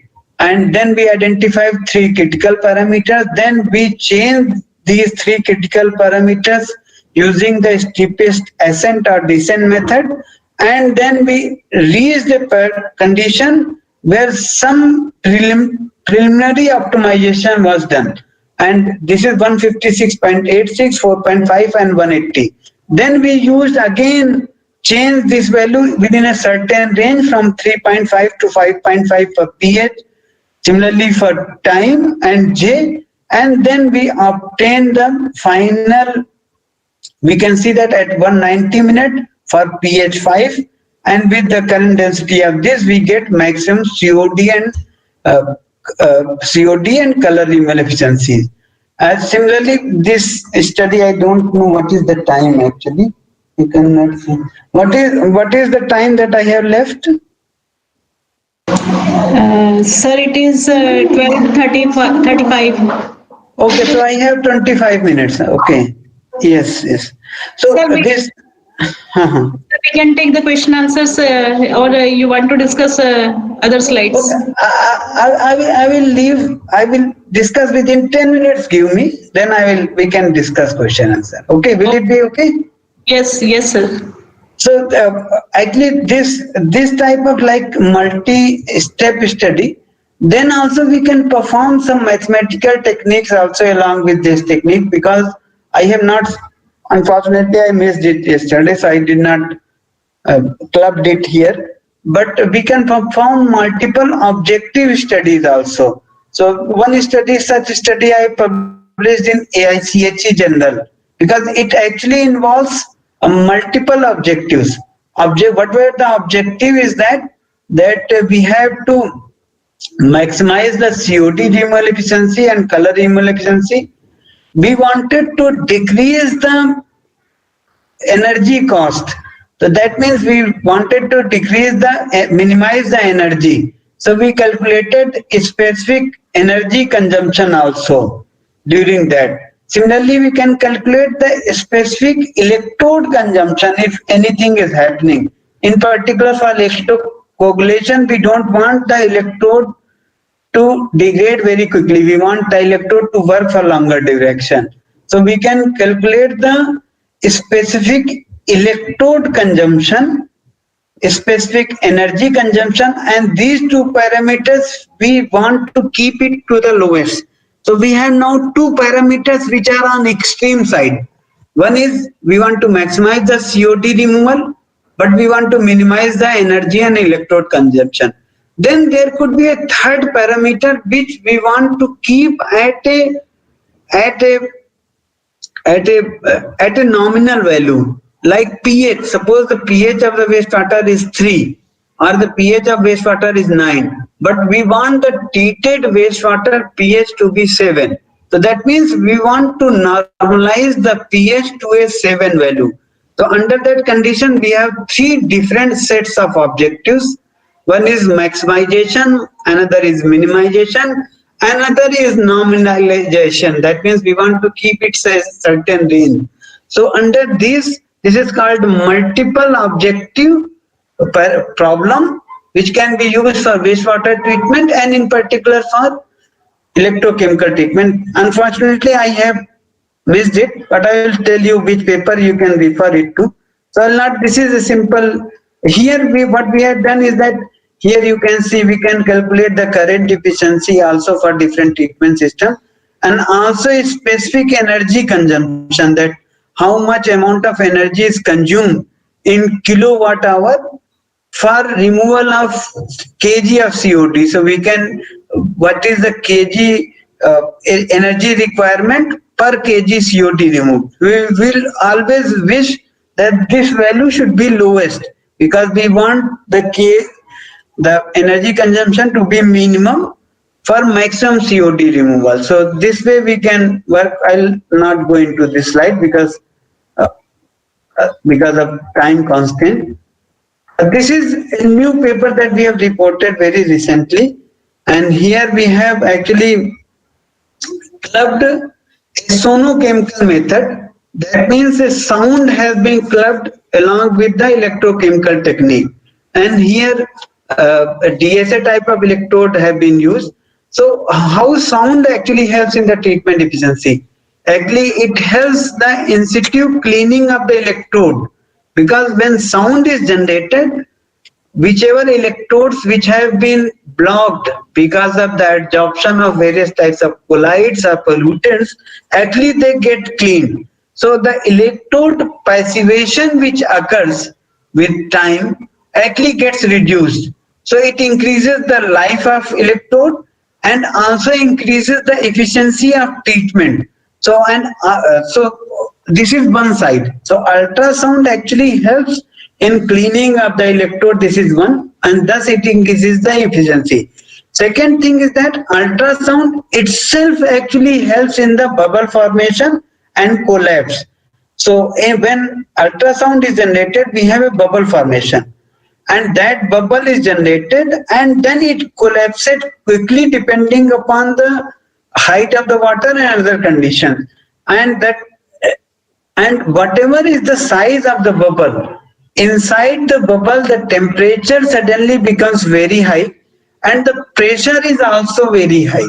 And actually then when the bubble bursts, during that bursting, lot of OH radical generation happens, and this helps in the additional OH radical generation. So this way treatment also happens because of the sonolysis. So sono in combination with electro, certainly it will increase the energy cost because we have to continuously generate the sound. Also we can optimize that how much sound and after how much time it has to be generated. So this study we are performing nowadays so as to optimize these parameters also. So this way sono electrochemical treatment is a hybrid technique which helps in the electrode cleaning, generation of more amount of OH radicals, and thus it helps in the more efficiency to be achieved. Now I'll not go. These are the parameters we actually use for. This was for aflatoxin treatment actually, and similarly we can. This is the, you can see the operating condition. The power we used for sound was from 40 to 120 watt, and similarly the residence time, the gap, the anode and cathode. We had purposefully used the cathode to be SS. We didn't use the ruthenium oxide coated titanium electrode because actually SS helps in the reduction of the species which get generated. Now aflatoxin has a nitrogen within its elemental composition. Okay, now nitrogen, if it is there, it in any of the dyes or any of the pollutants, if nitrogen element is there, it is likelihood that it will get formed some species where CN group may also be there. So CN group is more toxic as compared to parent molecule itself. That means we are generating a pollutant which contains cyanide group. So it will become more toxic. So we want to completely oxidize the nitrogen. So but nitrogen cannot be oxidized. It generally, if it forms nitrite is also highly toxic, and it's the concentration is very low for nitrite. It can form NO2 also, but it is very difficult. So there actually the trick is that we can never go for direct reduction of any of the species where nitrogen is element is there. Like if you have nitrogen, like pyridine is there where the nitrogen is within the heterocyclic ring structure, so it can never be reduced directly. So first we have to partially oxidize and then reduce the partially oxidized species. We have done 2 patents on this technology very recently, and so here we can do this type of optimization and selection of electrodes. So here we used SS because actually SS can help in the reduction of the partially oxidized species generated because of the nitrogen. So nitrogen species will generate nitrogen oxides, and nitrogen oxides, nitrates which are generated, they can be reduced into nitrogen. So that's why we purposefully use SS as a electrode. Similarly, we can use other types of electrode also for this. So this is the cathode. So this technology we have patented also. So this is there. So you can see here we use ultrasonic bath here, but other methods like transducers, you can see here they are kept at the bottom, and then we can they are generating the sound and also cleaning the electrode while the sound is getting generated. So again we have optimized the parameters as earlier. I'll not go into this. And then we studied the effect of ultrasonic power, current density, etc. I'll not go. So here we had purposefully used the not NaCl salt, we had used the sulfate of that salt. So we had used sodium sulfate because sulfate also actually helps in the hydroxyl radical generation. And so this was used and actually it helped very well.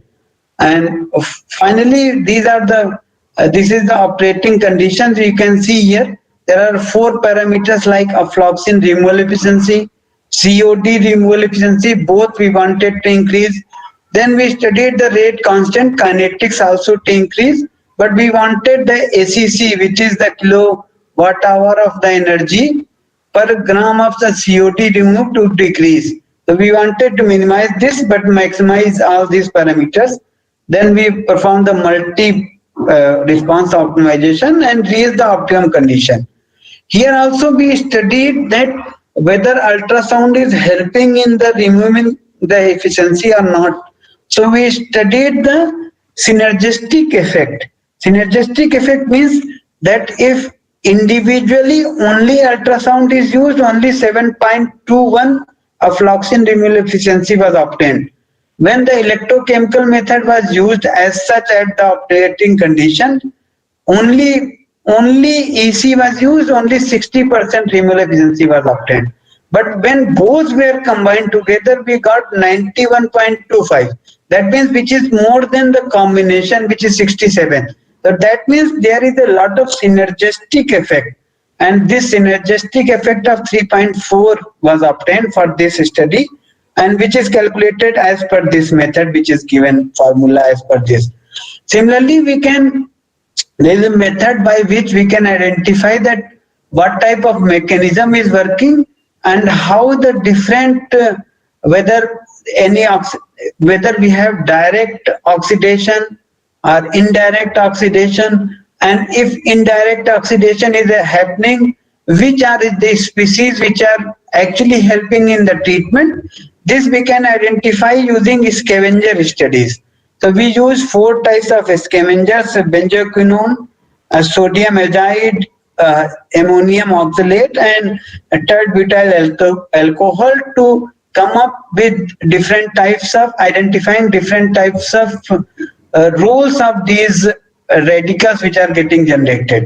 So this study is also reported. In addition, kinetic study is reported. I will not go deeper into this. We perform some electrode studies also, so as to know that whether actually ultrasound is helping in the treatment or not, or whether it is actually in situ cleaning is being done or not. So through that AFM study, we told that okay, AFM is actually working very well, and this study we performed before 1 run and after 100 runs around. So after that, we did not observe much change. That means our electrode was still highly stable. So will not go. So overall, by performing different types of scavenger studies and the identification of different intermediates using LCMS, we reported this degradation pathway, and all these intermediates actually we had identified and showed using LCMS studies that these type of intermediates are getting formed. So this is there and not go. So summary of this section, that actually combined sono-electrochemical oxidation helps in the treatment. Optimized conditions, operating parameters were this, but at the optimum condition, this was the optimum condition which is listed at the bottom. We found the removal efficiency to be very high, and using some technique, but overall synergy, when US and electrochemical were used in combination, more than 91.2% efficiency was obtained. This is there.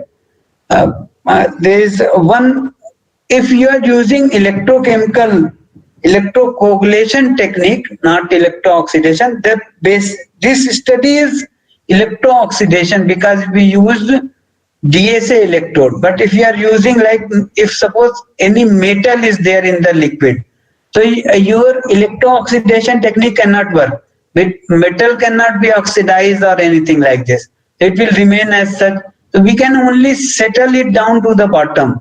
So generally, for such studies, we have to use the electrocoagulation technique. Now, if electrocoagulation is used, lot of residues are generated. So what to do with the residues? So here in this study, I have given a study on recycling of EC residues. So here in this, we had used the aluminum electrode for treatment of the textile wastewater itself. And so a lot of sludge was generated. So this sludge was mostly containing aluminum sludge. So in this method, we performed some TG studies to know that at what temperature we should do the heating so as to remove the maximum amount of organics. And then we performed the heating of this sludge at various temperatures and for various durations. You can see 100 degrees centigrade 3 hours, 200 degrees centigrade 3 hours, 1200 degrees centigrade for 3 hours, and whatever was the material which was obtained, we characterized using powder XRD. Now, when we performed this study, we found that depending upon the time and the temperature, actually we can convert this sludge into various types of alumina nanomaterials. And we reported all 3 nanoparticles from the same sludge by varying the temperature and the time. So here you can see for 6 hours, for 18 hours, for 1 hour at 1150 degrees centigrade itself, we can obtain beta alumina, we can obtain alpha alumina, which is obtained at this, and A is from 1 hour, it is beta alumina, then it gets converted into alpha alumina, and then a combination of both at higher time. So this study, we reported its structures also, and this is how we did it. This is the graphical representation, and this study is published in RSC Advances. So here we converted the sludge into different types of alpha beta alumina and gamma alumina depending upon the temperature and time conditions. So, this way we have reported for iron also, and for this alumina which was obtained, it was actually used for dye degradation also, and it worked very well as a catalyst also for treatment of the dye wastewater itself. So this is the mineralization we obtained. The summary of this section, we propose a approach for recycling and reuse of sludge generated during EC treatment, and then we can convert it into various forms of alumina, in particular if aluminum electrode is used. Similarly for iron also we have reported in microporous and mesoporous material. So this is it. And this is our papers from our group, from my group, from the department. Various types of wastewater on electrochemical treatment only. All these papers on electrochemical, I think 35, more than 35 papers are reported. This AICHE journal paper is very good if you are going to, if you are thinking of using multi-response optimization. It is very well given in this paper. So techniques are there. So we have recently started using hybrid techniques also. So in total, these papers have been reported on electrochemical treatment from our group only.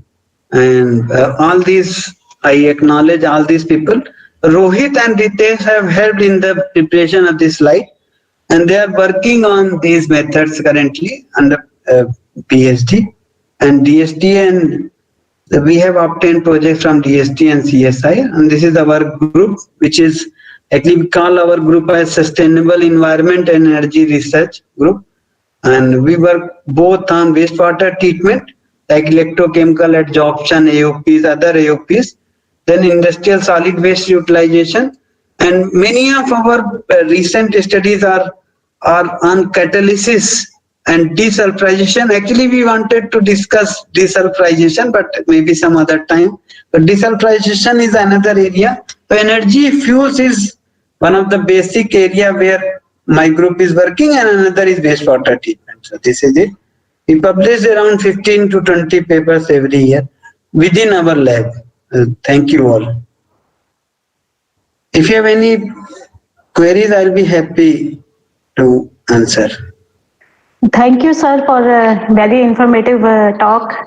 Now I'd like to take the questions from the chat box one by one. Sure.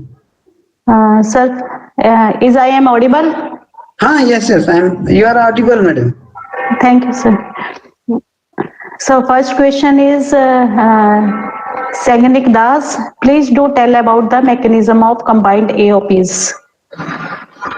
Okay, actually, most of the AOPs, they actually try to generate different types of oxidizing species. So this is their basic fundamental on which they work. So I'm trying to see so most of the AOPs actually they want to generate different types of oxidizing agents. Can you see the slide? Yes, sir.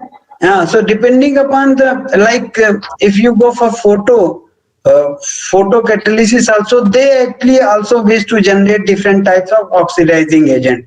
So depending upon the pH and the energy which is given during the generation, different types of hydroxyl radicals, hydroxy peroxy radicals, ozone radicals, or oxygen ions are also generated. So they have different potentials, and actually they help in the treatment. This is always there in all the AOPs, but some of the AOPs do not work for direct oxidation, and some of the techniques work for direct oxidation also. Electrochemical process works on direct oxidation also, but like other techniques, like if you have used sono directly, sono does not work on direct oxidation of species, because it will only generate the radicals, and the radicals will oxidize. With electrochemical, the electrode itself also acts as a catalyst. Some of the like peroxidation techniques, they also work on direct and indirect oxidation, but the separation of catalyst becomes an issue. So all have distinct advantages, disadvantages, where they can work very well or not.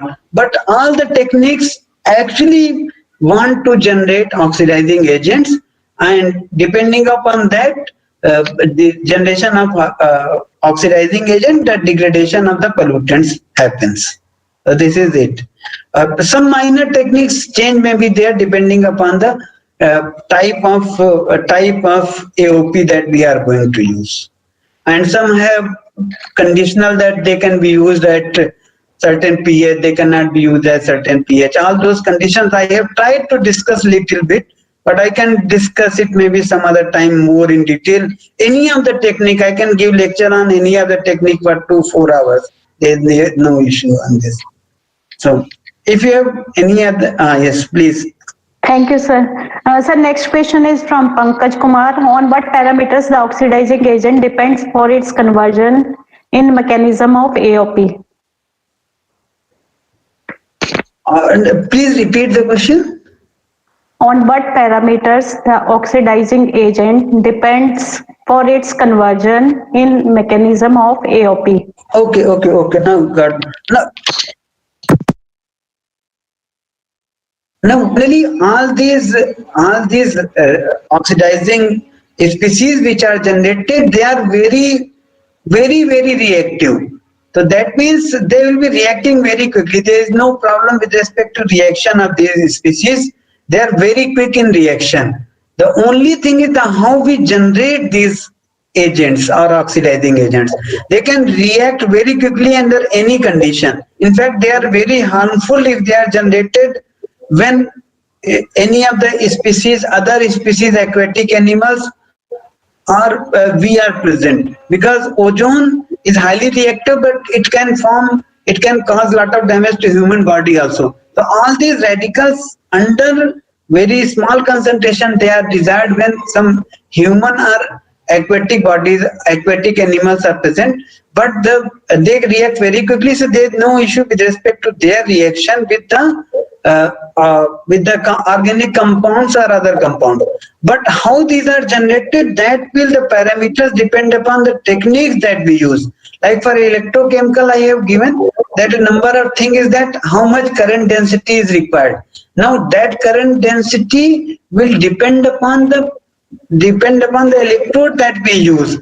If we have to use the electrode, some other electrode where the potential between the electrode is different, so we have to use a higher or lower current density, because we maybe over current density is very useful.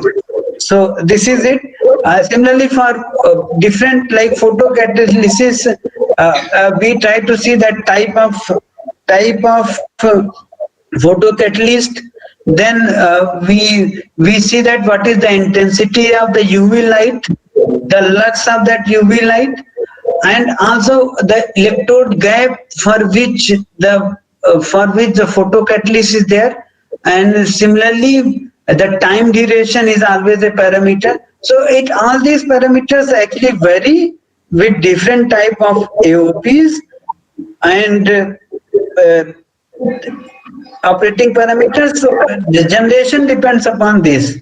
Also, generation of these radicals depends upon what type of species are present in the wastewater that has to be treated, because some of the radicals may be suppressed because of pH conditions, or maybe because of the presence of other type of species within the wastewater. Sir, next question is from Pravat Kumar Swain. What are the possible organic pollutants from which carbon dioxide and water can be generated? Any of the organic pollutants in particular, we always desire that they should be totally oxidized.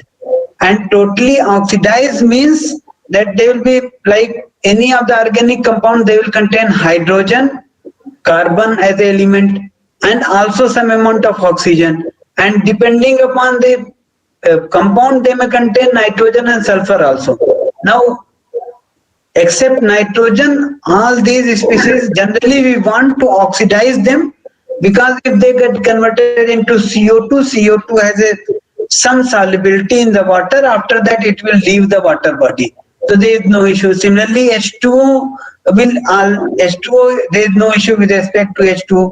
If sulfur is there, sulfur oxide will go off. But nitrogen, generally we don't want nitrogen oxide, because nitride formation may take place. So we want it to be reduced.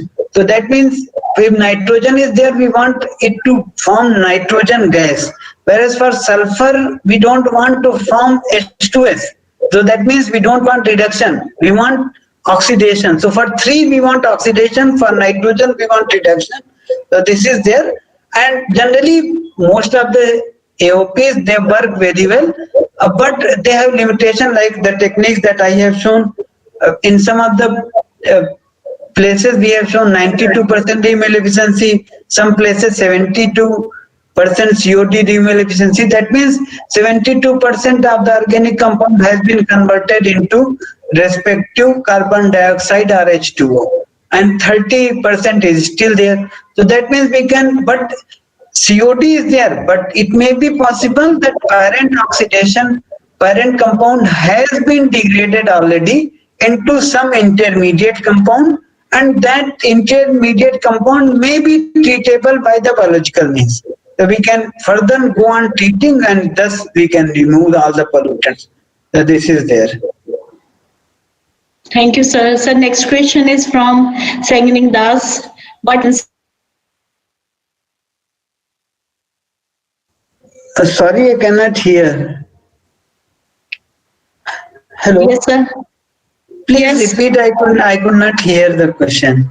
What will be the removal efficiency of the contaminants on adding chelating agents like citric acid in the treatment of wastewater?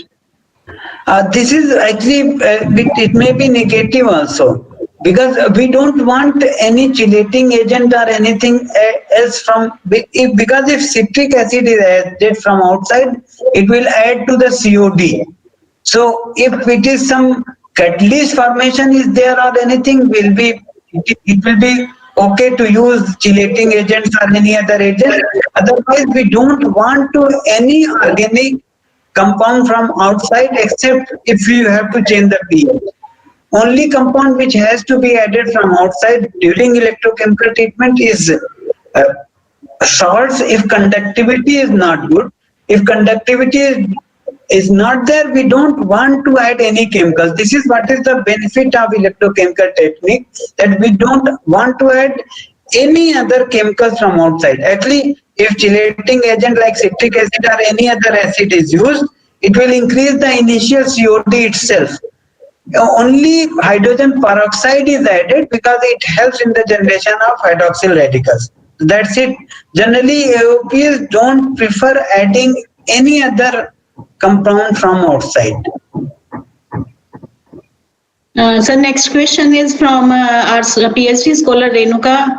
If the zeta potential of nanoparticles is negative or positive, or it is less than 30, but we can observe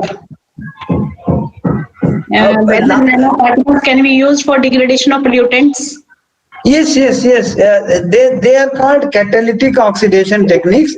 They can be used for catalytic. In wet oxidation, people use catalyst. Similarly, there is one technique I forgot to list here. It is called catalytic wet peroxidation. Okay, so in that nanomaterials are used for catalyst degradation, like dye degradation or any of the organic compound degradation. Sometimes peroxidation word has been used because we use peroxide from outside. So like iron, phenton based process here, iron is used along with the H2O2. So in place of iron, we can use any other nanomaterials. So this technique will then be called as peroxidation, wet peroxidation, catalytic peroxidation method. So there is very common technique. Lot of paper. Our group also has a few papers from this technique. I have not listed today because I have listed only electrochemical. It's very common technique. We can use lot of nanomaterials for treatment of wastewater. But the challenge is that in the actual scenario. It's breaking. Sir. Hello. Yes.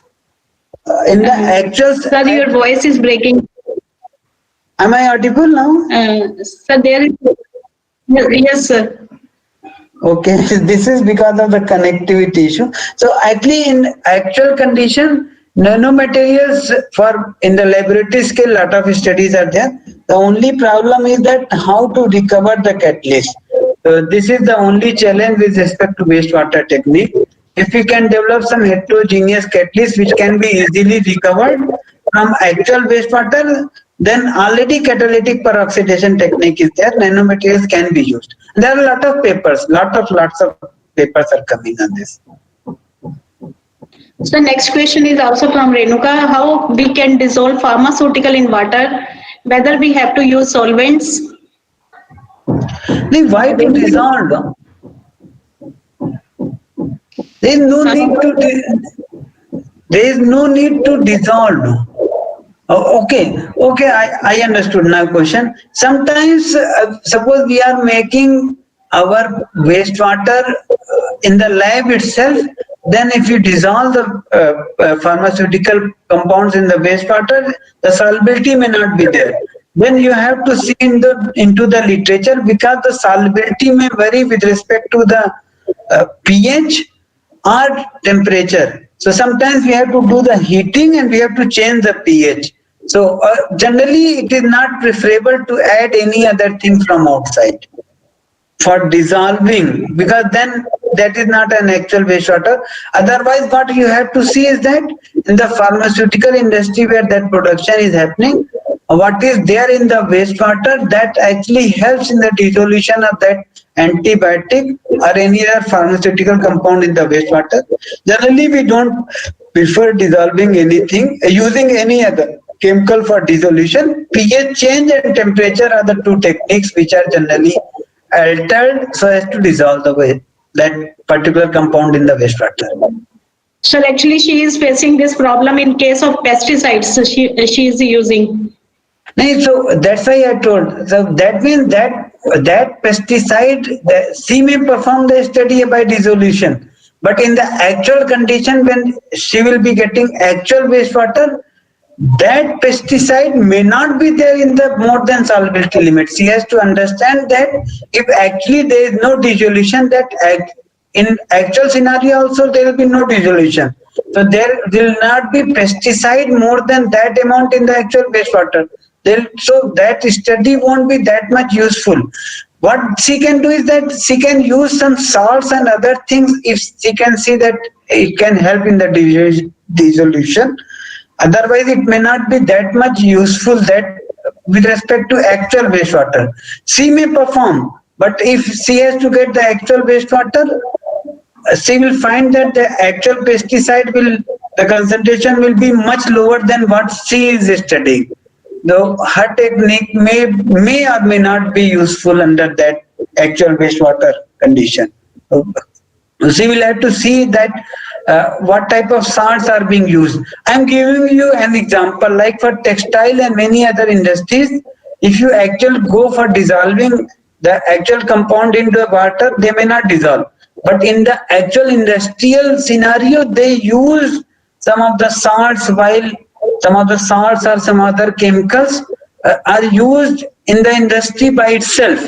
And because of those chemicals, these actual compounds get dissolved into water. So she has to study more to identify what are those compounds which actually are used in that industry, which cause the dissolution of this. So that will help, that will be useful. Then she can actually defend the comments. Otherwise she may not be able to defend the comment when the actual comment may come on her study. So last question is from Arun Kumar. He says that, sir, please give a brief microscopic mechanism of direct oxidation.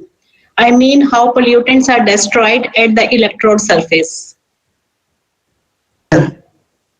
Sorry, I could not hear. Sir, kindly give a brief microscopic mechanism of direct oxidation. I mean how pollutants are destroyed at the electrode surface. Okay. I have given one idea when if you have listened carefully. In the direct anodic oxidation, what happens? Suppose any compound is there. Now that compound will certainly, because of electrostatic charge or because of the diffusion mechanism, it will somehow reach the electrode surface. So on the electrode surface, it may get absorbed. Now, if you know the electrochemical thermodynamics along with chemical engineering thermodynamics, you know that delta, there is some, like any compound is there, if you want to convert it into CO2 and H2O, we can directly write its equation. Now once we write its equation, we can directly go on calculating the delta G for that. Now delta G has to be negative if delta G value has to be given to that particular compound for destruction. Now the electrode from electrochemical thermodynamics, delta G has to be equal to minus NF if you have studied this is, there are certain other parameters. This is with the basic equation I am telling you. I can go electrochemical thermodynamics. Now NFE, F is Faraday constant, N is the electron exchange which is happening, and E is the electrode potential which is there on that electrode based upon the difference in the two electrodes. So if we properly select electrodes, both cathode and anode, based upon electrochemical series, identifying the key pollutants, and we keep the E0 value in such a manner that it is more than that what is required, then we can go for directly electrochemical oxidation. Most often people don't do this, they don't know, they just go on studying without understanding any of the thermodynamics or chemical engineering thermodynamics or electrochemical thermodynamics. Selection of electrode is only based upon literature, which is not correct. So then there is generally direct oxidation does not occur because the E or the delta G is not good enough for direct oxidation. But if you properly select, the direct oxidation will occur. If you are going for more microscopic understanding, maybe you will have to read more paper for the science behind this. I'm not much into this because I don't study that much science, because you will require in situ techniques for studying both of these, which is generally very difficult for chemical engineers to perform. And in India, we generally don't have best of institutions. Also those don't have, like in situ Raman, we have to apply it on the electrode surface so as to understand the more details of this, which is generally not possible within the wastewater. If gas has to be passed, then it can be done, but I don't remember any institution in India which has such super good instrumentation technique on more details of microscopic. We can identify the basic mechanisms. I will not give an elaboration, but we can identify, like I'll just go into this here.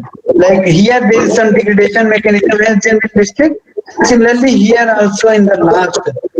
Here we have performed scavenger studies, and I am not given here because a lot of the spectra were there.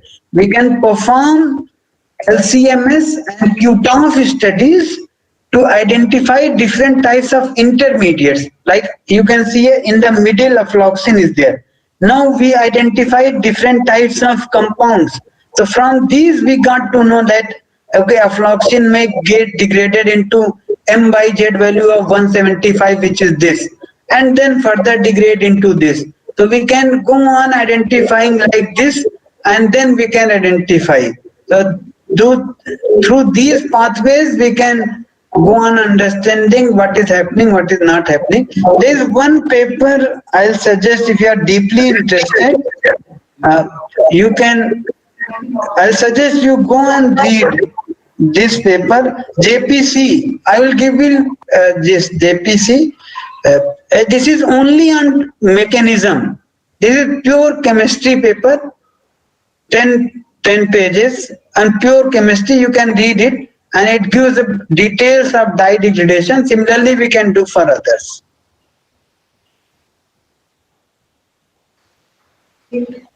I thank you, Dr. V.C. Srivastava, for his informative lecture.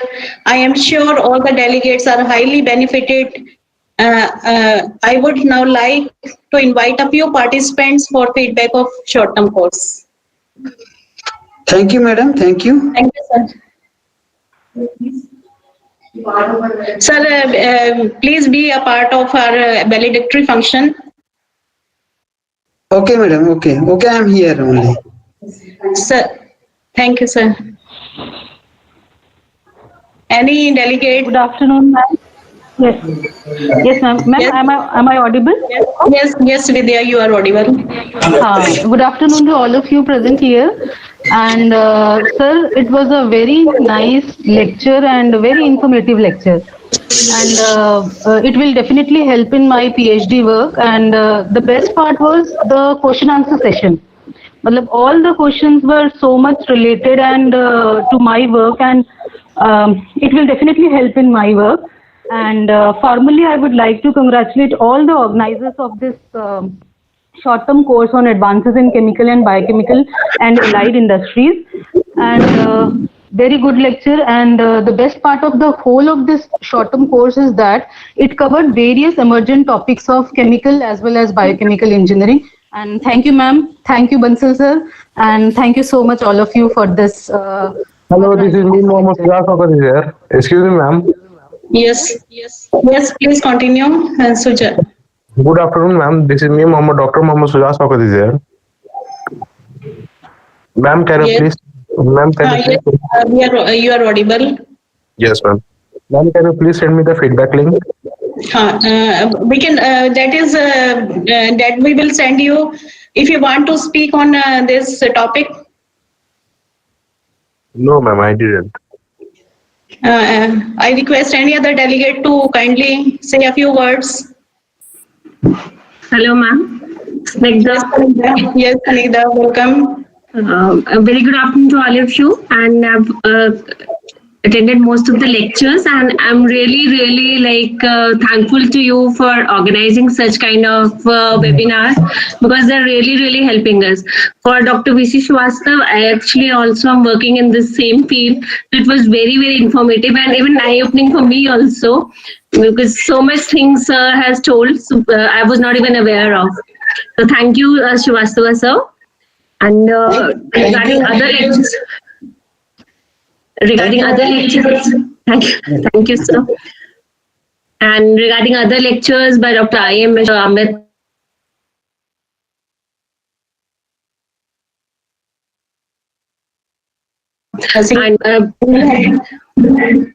and most of them they were like for today's scenario, most of the green chemistry topic, and they were very helpful to us in increasing our knowledge. Thank you so much. Thank you, Sanidha. Any other delegate who want to share their views? Hello, madam. Are you audible to me?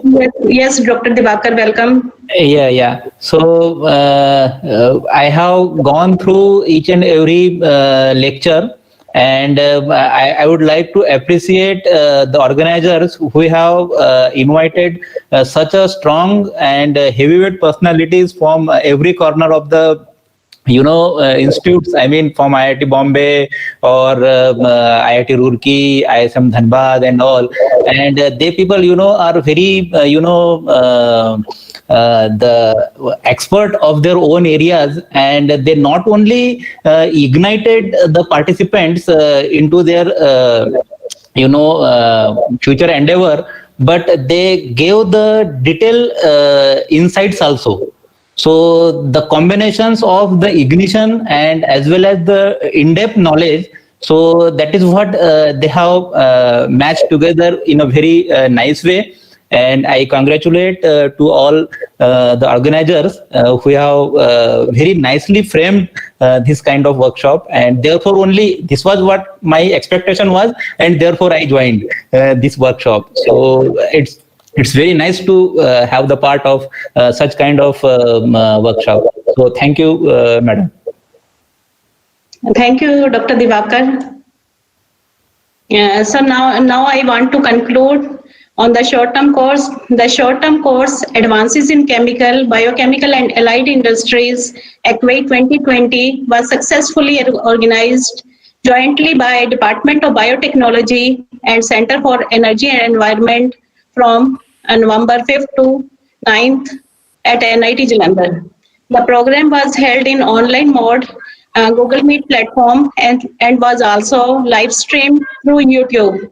The eminent speakers from various premier institutes such as IIT Bombay, IIT Dhanbad, IIT Delhi, IIT Roorkee, MNIT Jaipur, Slight Longowal, Dr. S.S. Bhatnagar, UIT Chandigarh, TIT Patiala have delivered expert talks.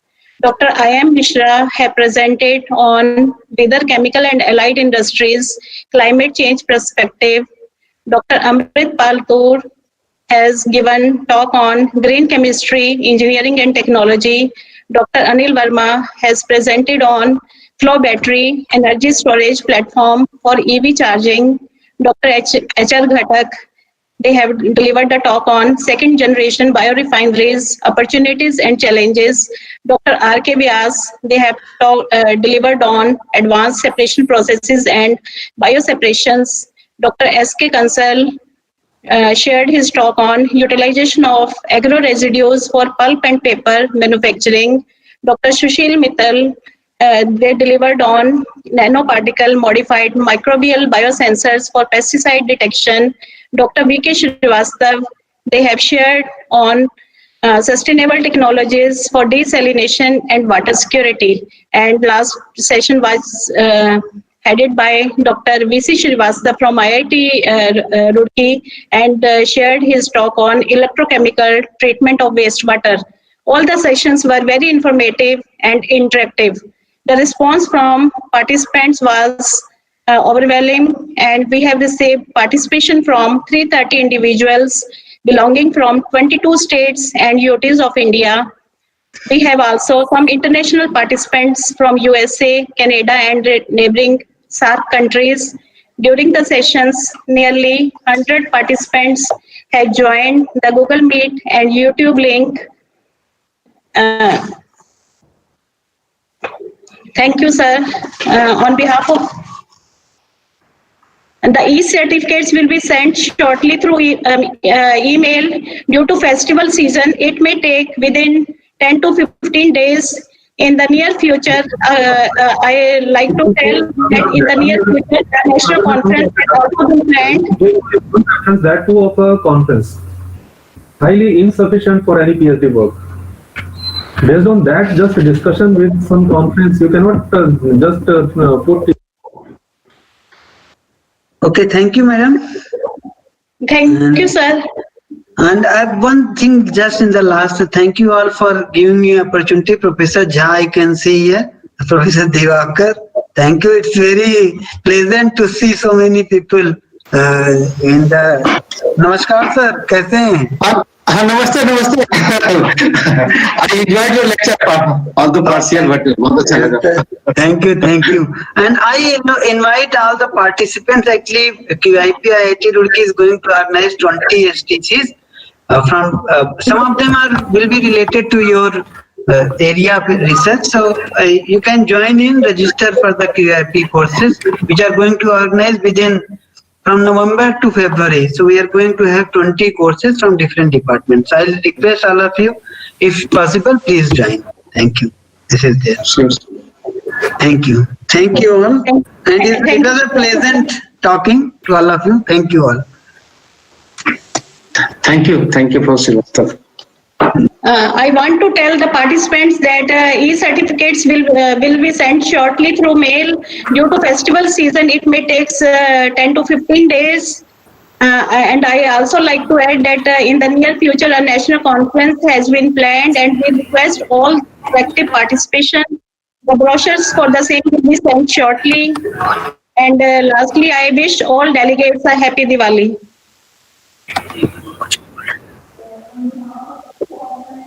Happy Diwali. Thank you so much, ma'am, and we wish happy Diwali to all of you.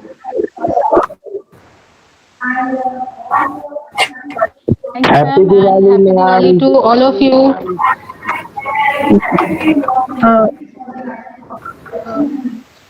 सभी को मेरी तरफ से happy Diwali. पटाखे कम फोड़िएगा. Thank you.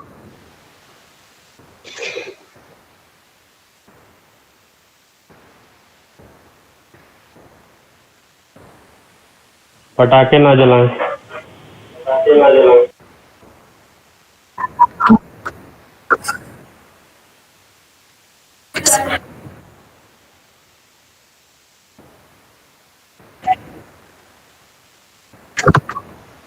Thank you.